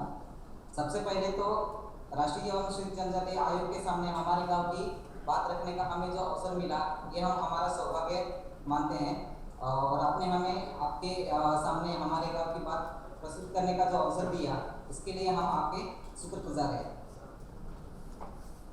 हम हमारे गांव में शाश्वत ग्राम विकास का प्रयास कर रहे हैं। इसके तहत हमने वन धन और रोजगार हमी योजना के काम करने का प्रयास किया है। आज तक लगभग 5 साल से हम रगतविहीर में काम कर रहे हैं, तो अच्छी सफलता भी मिल रही है। लेकिन कुछ ऐसी चीज़ें हैं जिनके बारे में हमें प्रॉब्लम्स आ रही है। तो मैं एक बात बताना चाहूँगा, जैसे कि साल 1995 तक रगतविहीर और पनसपाड़ा, यह दोनों गांव जो है एक ही रगतविहीर नाम से महसूली गांव है। 1996 में रगतविहीर और पनसपाड़ा का विभाजन हुआ और पनसपाड़ा गांव को महसूली गांव का दर्जा मिला। इस विभाजन में वन भूमि और महसूली भूमि का भी विभाजन हुआ। क्षेत्र विभाजन के समय रगतविहीर के गांव के लोगों से चर्चा किए बिना विभाजन हुआ। इसी कारण से पनसपाड़ा को जनसंख्या के अनुसार 96 हेक्टेयर क्षेत्र ज़्यादा दिया गया और इस 96 हेक्टेयर में रगतविहीर के 52 वन पट्टा धारक लोग हैं और यह सभी वन पट्टे रगतविहीर के नाम से मिले हैं। यानी 96 हेक्टेयर क्षेत्र पर रगतविहीर का पारंपरिक अधिकार है, परंतु यह क्षेत्र पनसपाड़ा में शामिल किया गया है। इस वजह से इन 52 परिवारों को परिवार और रगत विहीर गांव के नागरिकों को अपने सामूहिक और व्यक्तिगत अधिकारों से दूर रहना पड़ रहा है। पेशा अधिकार और सामूहिक वन नियम और संरक्षण करने में समस्या आ रही है। इस विषय पर माननीय कलेक्टर साहब नासिक इनसे पत्र व्यवहार किया गया है, परंतु इस पत्र का कोई भी उत्तर न मिलने के कारण अभी दोनों गांव के बीच तनाव बढ़ रहा है। और इसके साथ ही जैसे कि वन धन का हमारे गांव को योजना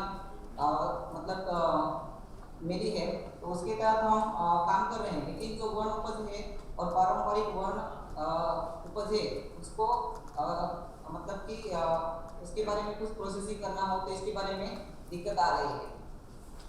हमारी बात खत्म हो गई। अलग अलग जगह से हर एक सत्र में ग्राम सभा के लोग जुड़ने वाले हैं। आज ये 2 जगह से लोग इस सत्र में जुड़ेंगे।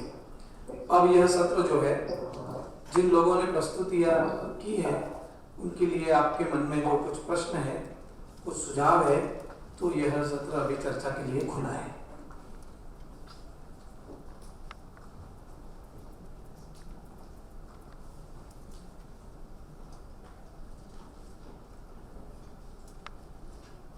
महसूल यानी राजस्व, कई बार महाराष्ट्र का शब्द उपयोग कर रहे हैं, महसूल, राजस्व विभाग, रेवेन्यू।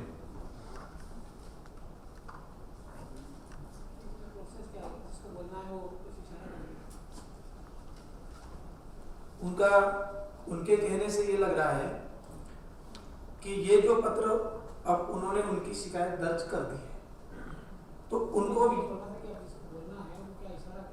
अच्छा 2 चीज़ें जानना चाहूँगा। इसमें मेडिसिनल प्लांट्स का नए से प्लांटेशन होगा, तो ये प्लांटेशन का रख रखाव कौन करेगा और उसका टेन्यूरियल सिक्योरिटी, उसके स्वामित्व अधिकार किसके पास है? मिलिंद जी, अभी ये फॉर्मेटिव स्टेज में हमारी स्कीम है।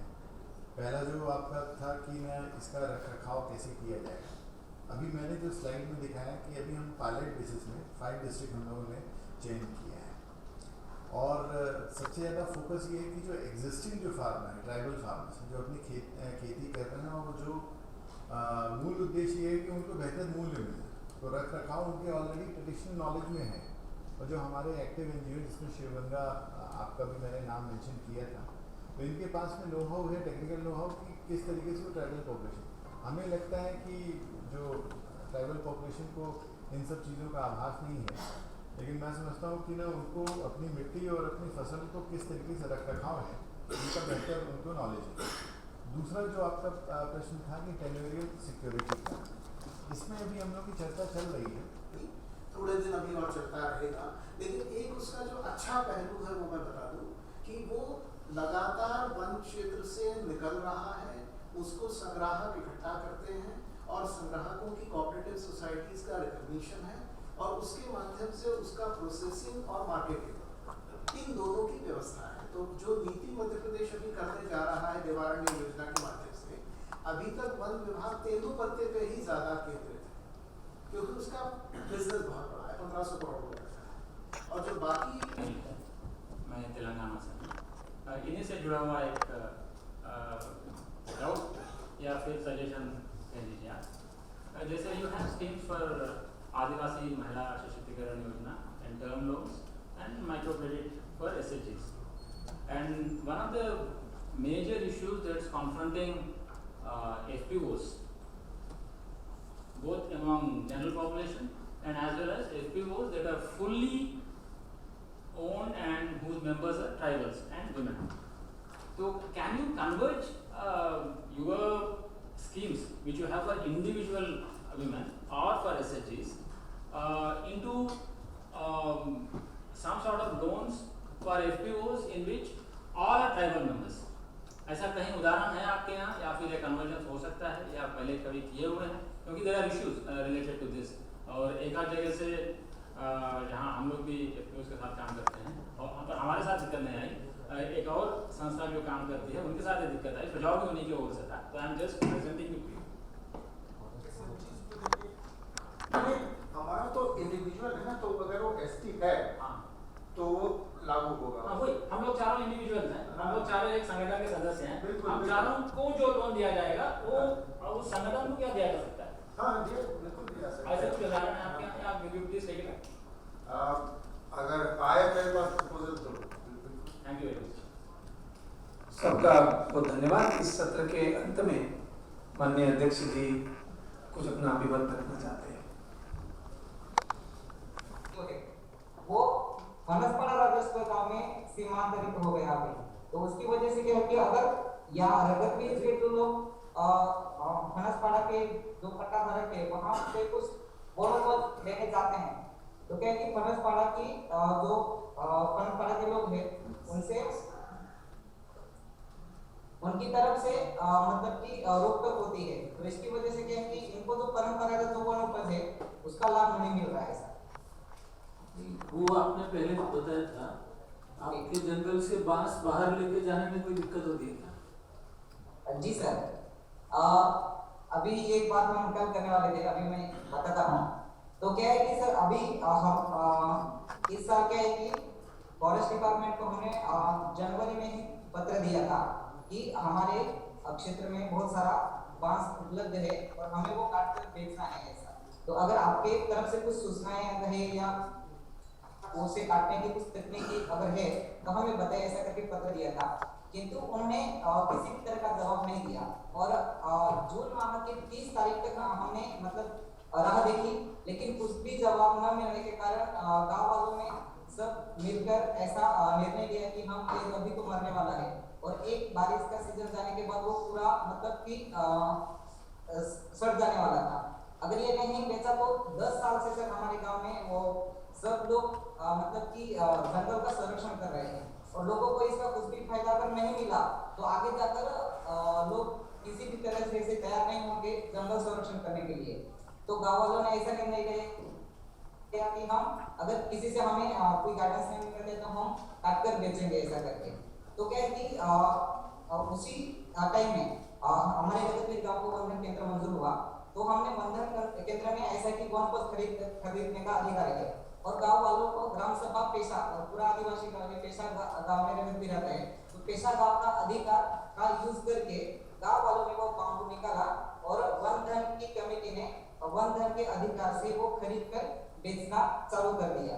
तो पहले तो कुछ जवाब नहीं मिला और कुछ बताया भी नहीं उन्होंने, मतलब ऐसे कुछ बताते थे कि आप ऐसा नहीं कर सकते, फॉरेस्ट के लैंड के ऊपर का बांस आप नहीं निकाल सकते करके, लेकिन उन्होंने कुछ भी ऑथेंटिक लेटर नहीं दिया। तो हमने उनको ऐसे जवाब दिया कि अगर हम गलत कर रहे हैं तो आप हमें सही बताइए, लेकिन लिखित रूप से दीजिए, ऐसा करके हमने बताया उनको।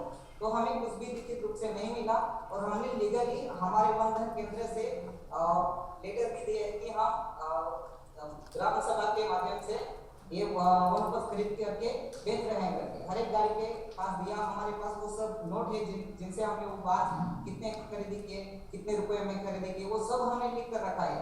लेकिन उन्होंने कुछ भी ऑथेंटिक लेटर दिए बिना हमारी एक आइसर जो है वो उन्होंने पकड़ा और ऑन दी स्पॉट उस पंचनामा करते हुए अभी जैसे कि हमारा प्रगत भी है और तहसील जो हमारा सुल्ताना तहसील है हमारे गांव से 40 किलोमीटर है सर।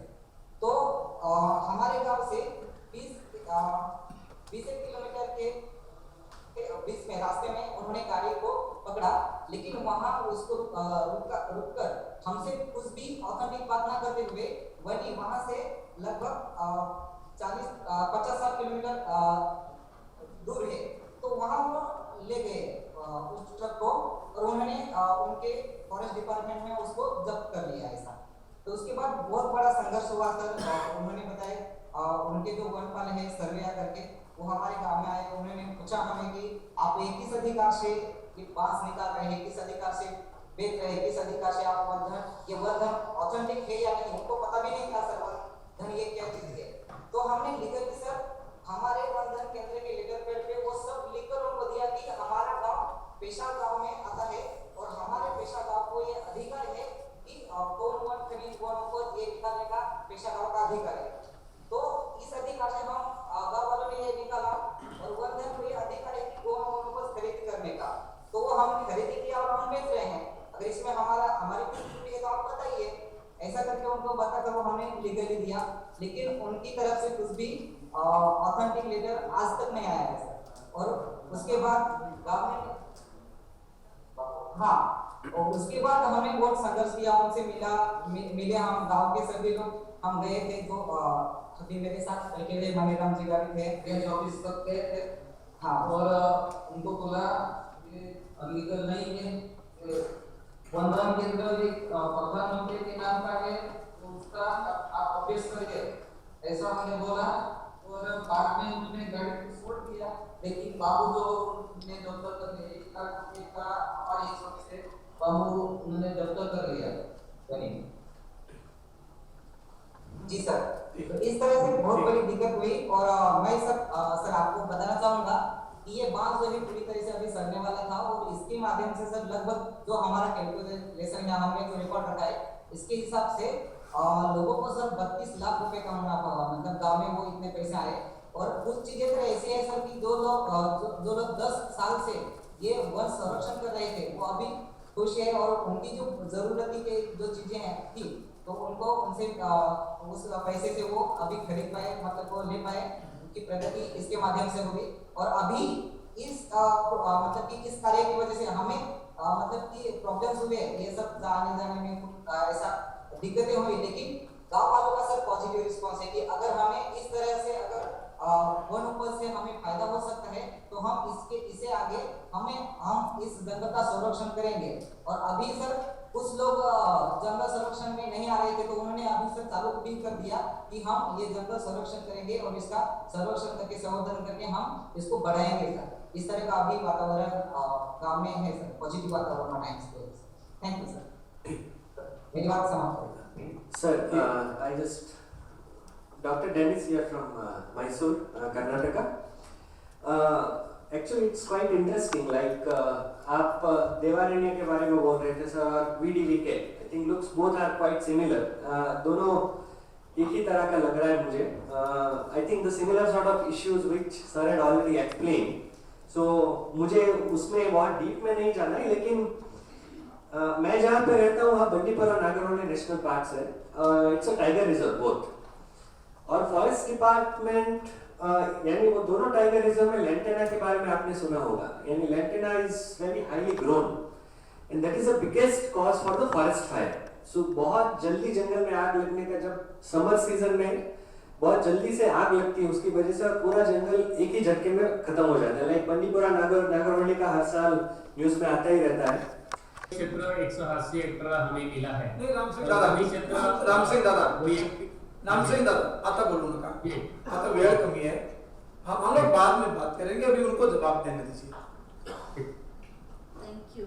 वो वैसे एनिमल हस्बेंड्री के बारे में ही नहीं, कोई भी लाइवलीहुड का जो भी स्कीम्स है, वो बेसिकली जैसे असित गोपाल सर ने भी बताया, मैंने भी STC कंपोनेंट की बात जब मैंने कही थी, तो जो है मोटा अकेला नहीं कर पाएगा, लेकिन एट द सेम टाइम हम कन्वर्जेंस चाह रहे हैं, जो है जिसका जो स्ट्रेंथ है.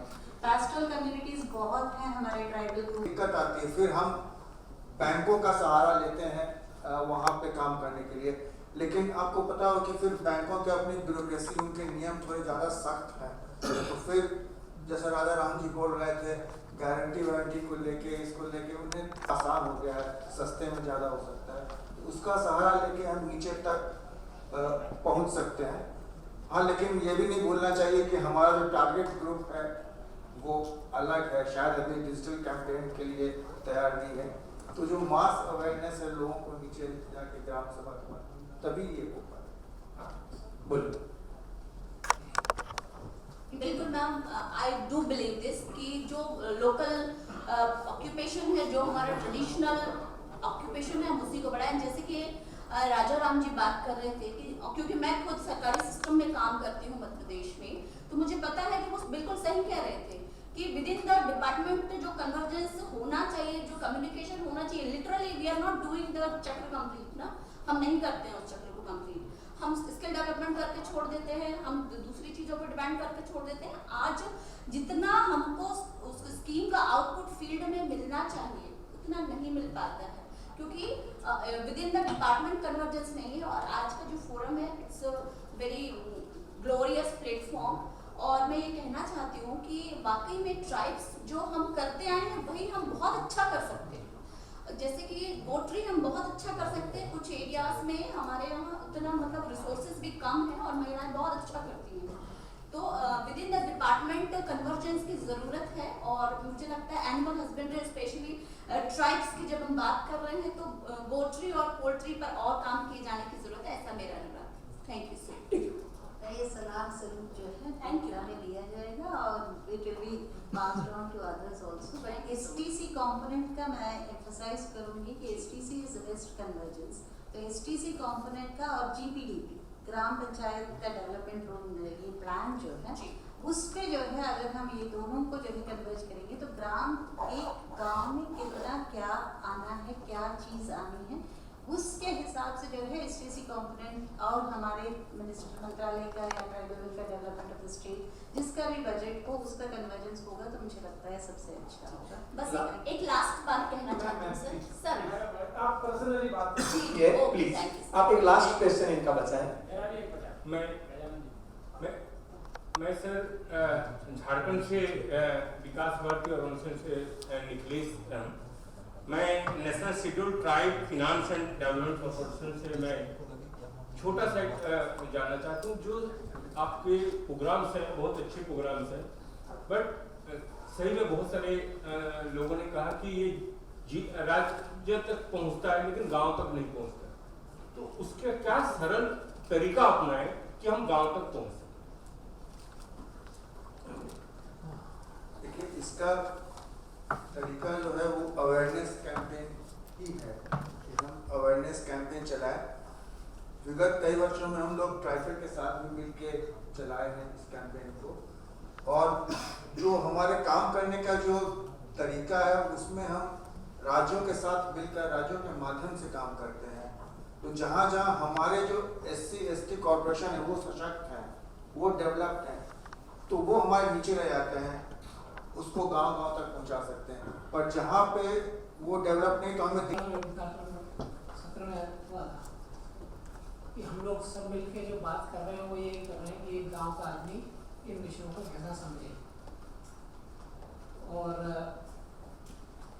वो सारा सुन के ऐसा लगता है कि जैसे हमारे यहाँ बोलते हैं ना एस्ट्रोनॉमी एक बहुत कठिन विषय है, बहुत सारे नक्षत्रों से हमको काम पड़ता है और उन नक्षत्रों की गति समझना हमारे लिए बहुत मुश्किल है।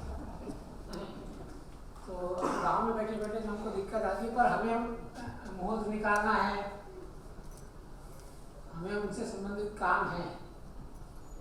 तो ऐसे में वास्तव में देखा जाए तो किसी ने बहुत मेहनत करके या क्या करके ऐसा हुआ कि उन्होंने एक सरल पंचांग बनाया, और उस पंचांग गांव में बांचा जा सकता है।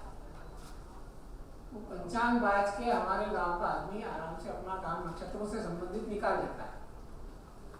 ऐसे पंचांग की जरूरत लगती है अभी।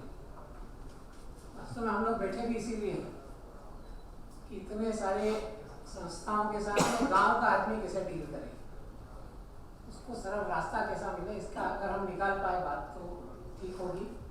एक बात इस सत्र में ध्यान में आई कि जब हम फाइनेंशियल इंक्लूजन की बात कर रहे हैं तो सभी की तरफ से गंभीरता से बात आई कि वो इंक्लूजन की शुरुआत उससे होगी जब उसके राइट ठीक हो। दूसरा जो जिसके लिए हमने वास्तव में सत्र रखा है, उसके लिए हमने पहला सत्र किया भी था, उसके कुछ इश्यूज निकले हैं, उसको आगे बढ़ाएंगे। दूसरा इस बात ये जो सत्र है वो इस बात का है कि अगर मुझे फॉरेस्ट राइट्स मिल गए,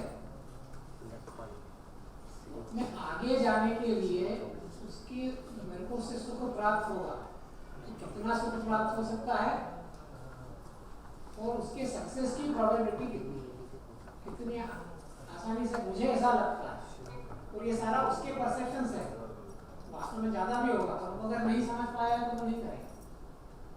ये दोनों काम कैसे हो सकते कि उसको ध्यान में आए। जैसे हम गांव में काम कर रहे हैं तो ध्यान में आता है कि कम्युनिटी फॉरेस्ट राइट्स लेना, गांव का सामान्य आदमी ये सोचता है कि इससे मिलेगा क्या, उसको पता नहीं।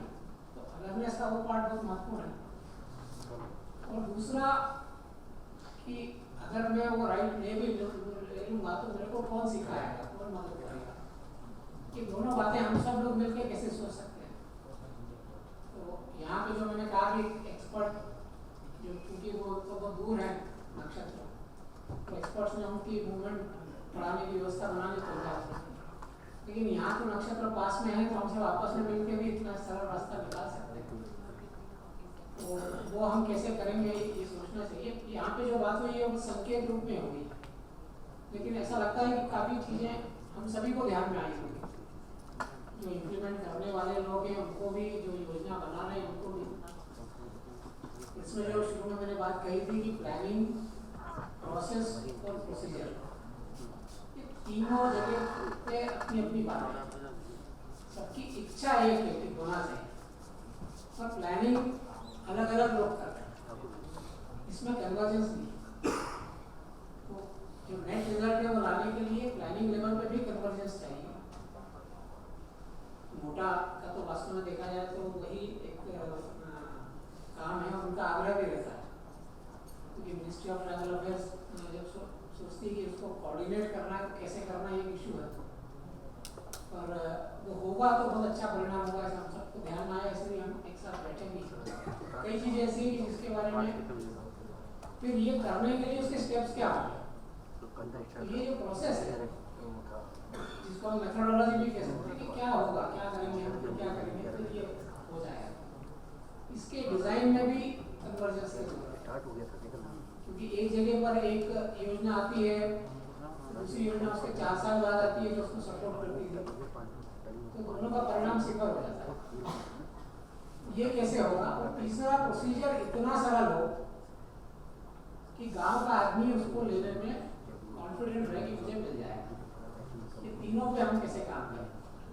इतना सरल चाहिए उसको कि गांव के आदमी को हम सहजता से समझा सकें। जैसा मैं ये बोलता है, अवेयरनेस करने की आवश्यकता है, पर अवेयरनेस करने के लिए अगर मुझे दायित्व दिया जाए कि मैं जाके गांव में अवेयर करूँ, तो मुझे तो कॉन्फिडेंस होना चाहिए कि मैं उस बात को समझ पाया। तो मैं केवल उनको बोलता रहूँगा तुम्हारे लिए ये सारी स्कीम्स हैं, वो आगे भी बढ़ जाएगा, पर वो नहीं कर पाया तो क्या होगा?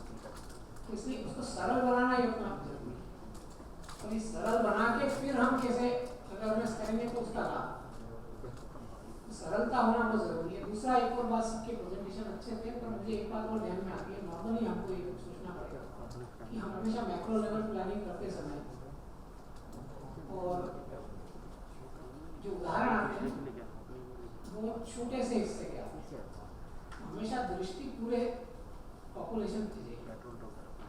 एक बड़ा एक सामान्यतः ये हो ही गया है कि जो चीज़ों का एकदम दिखाने लायक बात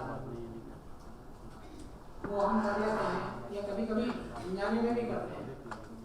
हमने 4 गाँव कर लिए और हमको ऐसा लगता है कि हमने उसका बहुत अच्छा कर दिया पूरे जिले में, पर वो होता नहीं। इसलिए प्लानिंग में ये बात होना चाहिए। मुझे लगता है कि जब हम अपना प्रेजेंटेशन भी देते हैं तो प्रेजेंटेशन देने वाले को पूरा एक बड़ा स्वरूप क्या है, कितने एरिया में ये पोटेंशियल है और उसमें से कितने एरिया में हमने सफलता पाई, ताकि हमको एक अंदाजा रहे कि अभी हमें एक ही कदम चलना, अभी 100 कदम और चलना। तो ये भी हमेशा प्रेजेंटेशन के भाग में होना चाहिए कि हमने कोई इनिशिएटिव लिया है, उसमें हमारा जो एरिया था, पोटेंशियल एरिया था, वो 8 करोड़ पॉपुलेशन था, उसमें से हम इतना कर सकते हैं। अगर हम जिले का भी दे रहे हैं तो हम ये बोलेंगे कि इस जिले में 20 लाख पॉपुलेशन हमारे जिस तक हमें पहुँचना है, उसमें से हम 1000 में पहुँचे हैं। 1000 में पहुँचना भी एक सफलता है, पर वो हमें ये स्वीकार करते हुए बोलना चाहिए कि 1000 को हमने सफलतापूर्वक कर लिया है, इसको 30 लाख तक ले जाया जा सकता है। तो मुझे लगता है कि हमको समस्या ठीक प्रकार से समझने का भी अवसर मिलेगा और हम आगे की और योजना ठीक से बना पाएंगे। ये बात मैंने थोड़ी आज ज़्यादा इसलिए कही कि आगे सभी सत्रों में हम इस बात का ध्यान रखेंगे कि चर्चा हम इस बात पे करें कि जिस विषय के लिए, जैसे आज हम फाइनेंशियल इंक्लूजन की बात कर रहे हैं, तो हम ये स्वीकार कर चुके हैं पहले कि सबसे पहले राइट का प्रोटेक्शन करना है। सबका दर्द निकलता है, वो बहुत मूल बेसिक बात है। उसके पहले आदमी कमाने की सोचेगा कि जब उसको लगेगा कि तो मुझे मिलने नहीं वाला तो उसके आगे का उसको तो हमेशा ही कंसिडर करते हुए हमें आगे बढ़ना है। और हर मामलों में अभी हमने 3-4 संस्थाओं का ही सुना है, जिन्होंने अन्य संस्थाएं भी आएगी, जो बैंकिंग से रिलेटेड लोग हैं वो भी आएंगे। मुझे लगता है कि हम अच्छा रास्ता निकाल पाएंगे। एकदम तो रास्ता निकल जाएगा सभी के सबके, कुछ शुरुआत हो जाएगी हम सब। बहुत बहुत धन्यवाद। हम इस सत्र को यहीं रोकते हैं और 4:30 बजे अगले सत्र के लिए यहाँ उपस्थित रहेंगे। धन्यवाद।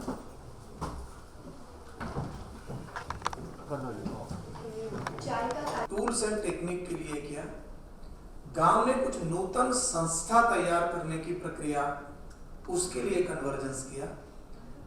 जो पूरा एक डीपीआर बनाने की प्रक्रिया चली, उसके लिए हुआ फंडिंग, मार्केटिंग और ह्यूमन रिसोर्स डेवलपमेंट। इस प्रकार से गांव ने अपने परिसर का विकास गांव के लोगों ने स्वयं करने के लिए हमने एक प्रक्रिया चलाई।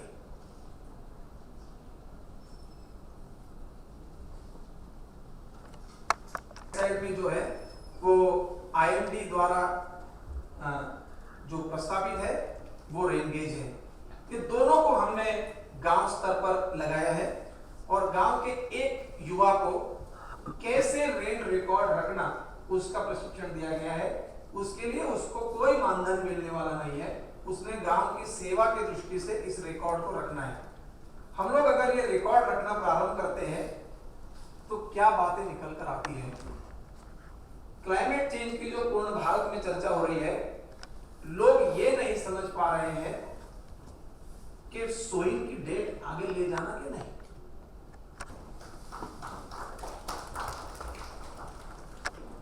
उसमें इंप्रूव्ड एग्रीकल्चर था। हमको ऐसे लगता है कि ये भारत के लगभग सभी गांवों में ये थीम्स लगभग समान हो सकती है। इंप्रूव्ड एग्रीकल्चर पर इंटरवेंशन प्लान किया गया, इंटीग्रेटेड फार्मिंग सिस्टम अप्रोच पर काम किया गया।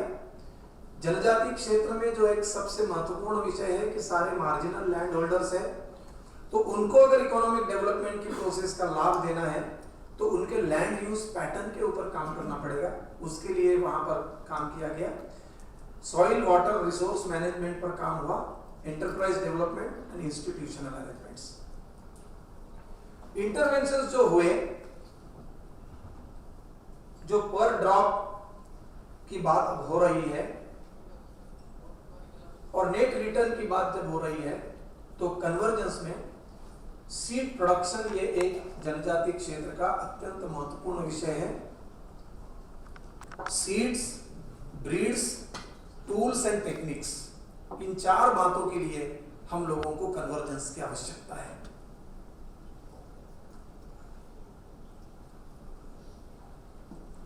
जैसे चर्चा हुई इंप्रूव्ड ब्रीड्स, जैसे झाबुआ में भी चर्चा हुई, पोल्ट्री, गोट, काऊ। एक इंपॉर्टेंट बात है कि नए फॉडर्स जनजाति क्षेत्र में इकोनॉमिक डेवलपमेंट के लिए पहुंचने चाहिए। रिसोर्स शेयरिंग, ये जो एक इंपॉर्टेंट बात है कि हम लोग सवेरे के सत्र में भी एक चर्चा आई थी कि जनजाति समाज में इंडिविजुअल योजनाओं के बजाय वो लोग समूह की योजनाओं को पसंद करते हैं। तो उनकी मानसिकता को ध्यान में रखते हुए कन्वर्जेंस के समय में रिसोर्स शेयरिंग की बात आई। यहाँ से इरिगेशन पोटेंशियल वहां पर बढ़ाया गया और कल्पना ये की गई एक इंजन लिफ्ट का 5 परिवारों में दिया गया। उसके लिए एक बैंक अकाउंट खोला गया। मेंटेनेंस की राशि 5 परिवारों ने उस बैंक अकाउंट में डालना और 5 परिवारों ने भागीदारी करते हुए रियलिटी है उसका एक छोटा सा हिस्सा हमारे सामने आता है। हम उसको कई बार टोटल रियलिटी मान लेते हैं और या तो खुश हो जाते हैं या इवन जो राइट्स वाले मैटर्स है उसमें दुखी भी होते हैं। तो खुश और दुखी होने का हम एक छोटी सी रियलिटी को देख के करते हैं। संपूर्ण देखें तो ये सारे चीजें का कन्वर्जेंस जरूरी है, ऐसा मुझे लगता है। राइट्स वाले इशू पे आपकी अनुमति से कुछ कहना चाहूँगा। एक उदाहरण अभी अपने सामने है। जब रूरल डेवलपमेंट ने अपना प्रेजेंटेशन किया तो उस पर मैं एक पॉइंट पे गौर दिलाना अटेंशन चाहूँगा। जब शुरुआत हुई थी नरेगा की 2006 में, तो उस वक्त उसका जो नियम बना था उसमें केवल सार्वजनिक प्रॉपर्टी के ऊपर ही नरेगा का काम किया जाएगा, ये नियम में था। और उसके बाद बहुत साल तक ये झगड़ा चलता रहा, खासतौर पर जनजातीय क्षेत्र में, कि इंडिविजुअल जो प्रॉपर्टीज हैं, जो उनका खेत है उस पर अमीर बनना चाहिए, उस पर लैंड लेवलिंग का काम होना चाहिए, उस पर प्राइवेट प्रॉपर्टी पे भी वो नरेगा का इन्वेस्टमेंट होना चाहिए ताकि गाँव का इंडिविजुअल्स का फायदा हो। और बहुत साल तक तो चर्चा चलती रही कि इंडिविजुअल वर्सेस कम्युनिटी। और उसको आने में समय प्रॉब्लम हमारी शुरू हो जाती है। और उसके बाद जो काम में, हर कोई काम में कहीं ना कहीं अड़चन शुरू हो जाता है। तो हमारा अगर ये प्रयास है, सरपंच का अगर चुनाव हो रहा है या होने वाला है, तो सब गांव वाले इकट्ठा होकर समरस सरपंच बन जाए, सभी के यूनानिमस एक सरपंच बने। और वो भी बनने के बाद हर कोई प्रोग्राम है, हर कोई काम है, वो गांव की सहमति के साथ करे, तो मेरे ख्याल से कोई प्रॉब्लम नहीं है। और वो गांव बहुत अच्छा काम भी करती है, ऐसा बहुत मेरे ध्यान में आया है। जैसे रागी जी ने जो बात बताया वही है, अगर गांव इकट्ठा होके काम करे तो कोई प्रॉब्लम नहीं है और बहुत अच्छा परिणाम भी ला सकते हैं। धन्यवाद सर। उसकी रेडीनेस की भी बहुत जरूरत है, उसके लिए भी कन्वर्जेंस की जरूरत है।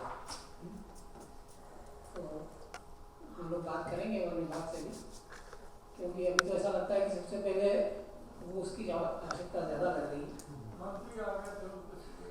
मैं ये कहूँगा कि एक बड़ा कन्वर्जेंस इसके लिए चाहिए कि पॉलिटिकल विल और इम्प्लीमेंटिंग अथॉरिटी दोनों में भी कन्वर्जेंस होने की जरूरत है। तो दिख रहा है उनका तो अच्छी बात है, हमारे सामने प्रकट हो रहा है। और जो विषय तो इतने सारे हैं कि मैं सोच रहा था कि सारों को मैं गिना नहीं सकूँगा, लेकिन कुछ बातें ध्यान में लाने लायक हैं। इसके डेवलपमेंट से रिलेटेड बाद में बात होगी भी, लेकिन दोनों विभाग, ग्रामीण विकास मंत्रालय और पंचायत, इन दोनों के पास में वास्तव में बहुत बड़ी जिम्मेदारी कन्वर्जेंस की है।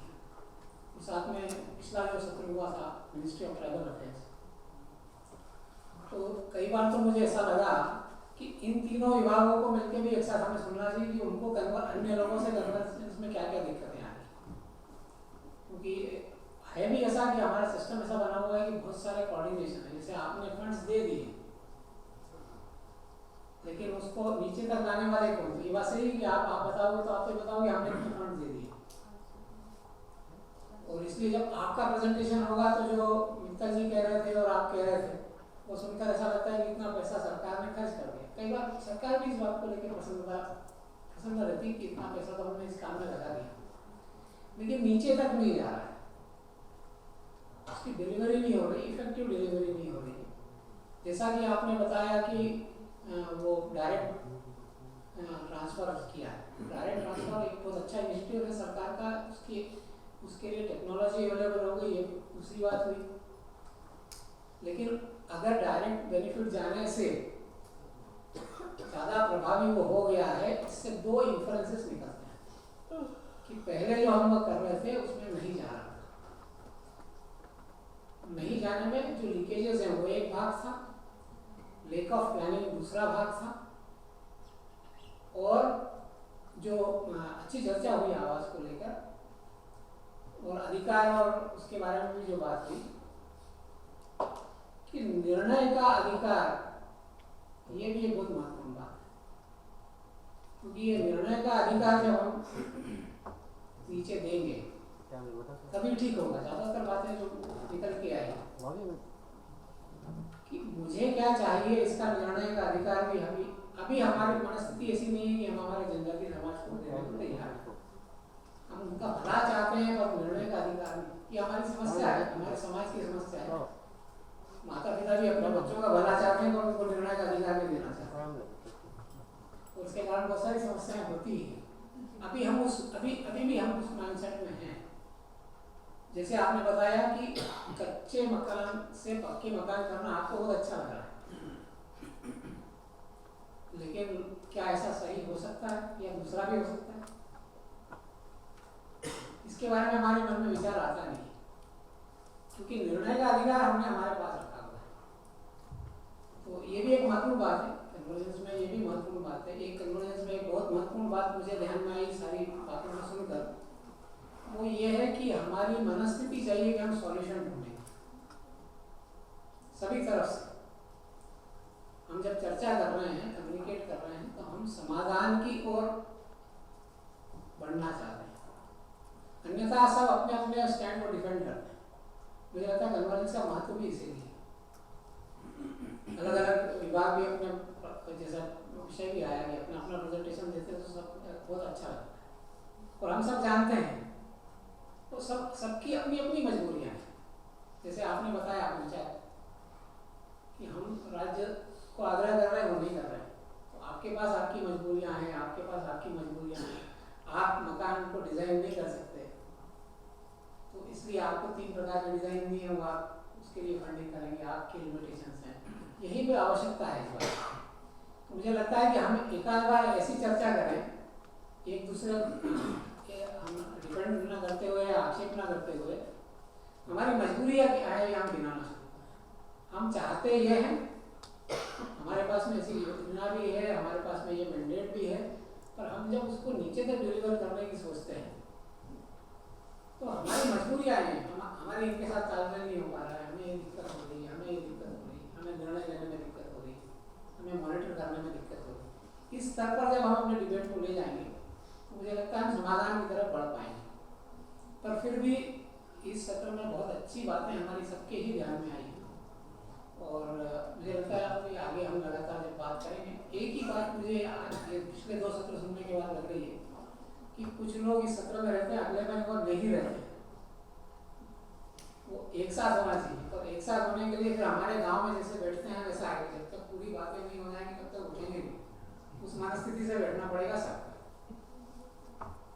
तो अभी हम जब उसमें थे गार्डन सत्र के बाद में भूपेंद्र जी से बात हो रही थी और अपने आर बालू जो अपने कैपेसिटी बिल्डिंग कमीशन का काम देख रहे हैं, उन्होंने कहा अगली बार हम बैठे तो ऐसा करना चाहिए जितने लोग सब एक साथ बैठेंगे गांव के तरीके से और ये सोच के रहेंगे कि सारा समाधान करके ही हम उठेंगे।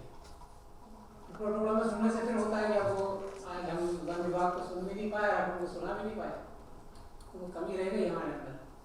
सब लोग एक साथ आए और सब एक साथ करें, ऐसा कभी हो सकता है तो जरूर हम लोग करने का प्रयास करेंगे। और उसमें 2-3 बातें बहुत महत्वपूर्ण हैं। जितनी बातें हमने सुनी, थोड़ा बहुत क्रिटिसिज्म सुना होगा हमने, उस क्रिटिसिज्म को इस रूप में देखें कि वो दर्द है, वो दर्द को का कारण क्या है, उसमें हम अपने अंदर क्या सुधार कर सकते हैं, हम आपस में मिलकर कैसे काम कर सकते हैं।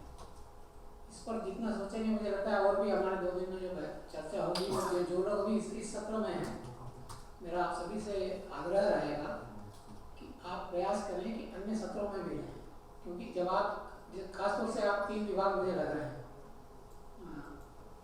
मोटा और पंचायत और ग्रामीण विकास, क्योंकि आपको ही जो अन्य लोग जो प्रेजेंटेशन देने वाले हैं और जुड़ने वाले हैं, उन सबसे आपकी कुछ ना कुछ कन्वर्जेंस के इश्यूज, आपकी चिंता है, उनकी भी चिंता है, पर वो हो नहीं रहा। तो ऐसा कभी हम बैठेंगे और हो सकता है आज हमने समाज के लोगों को भी सुना है, फिर बाद में हो सकता है बहुत छोटी इस तरह की भी करें कि जो एजेंसीज कन्वर्जेंस के लिए प्रयासरत हैं या जिनके पास ये रिस्पॉन्सिबिलिटी है, वो आपस में भी बैठकर उनको अपने इम्प्लीमेंटेशन लेवल पे, मॉनिटरिंग लेवल पर क्या क्या दिक्कतें आती है, उस पर भी हम चर्चा करके और समाधान की ओर बढ़ सकते हैं।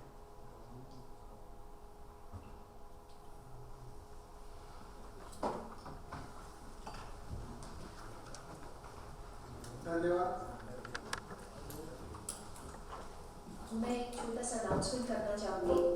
कल 29 सितंबर 2021 को दूसरा सत्र सुबह 9:30 बजे इसी हॉल नंबर 2 से 2 में होगा, तो आप सब कृपया सुबह 9:25 तक यहाँ पर पधारें। धन्यवाद।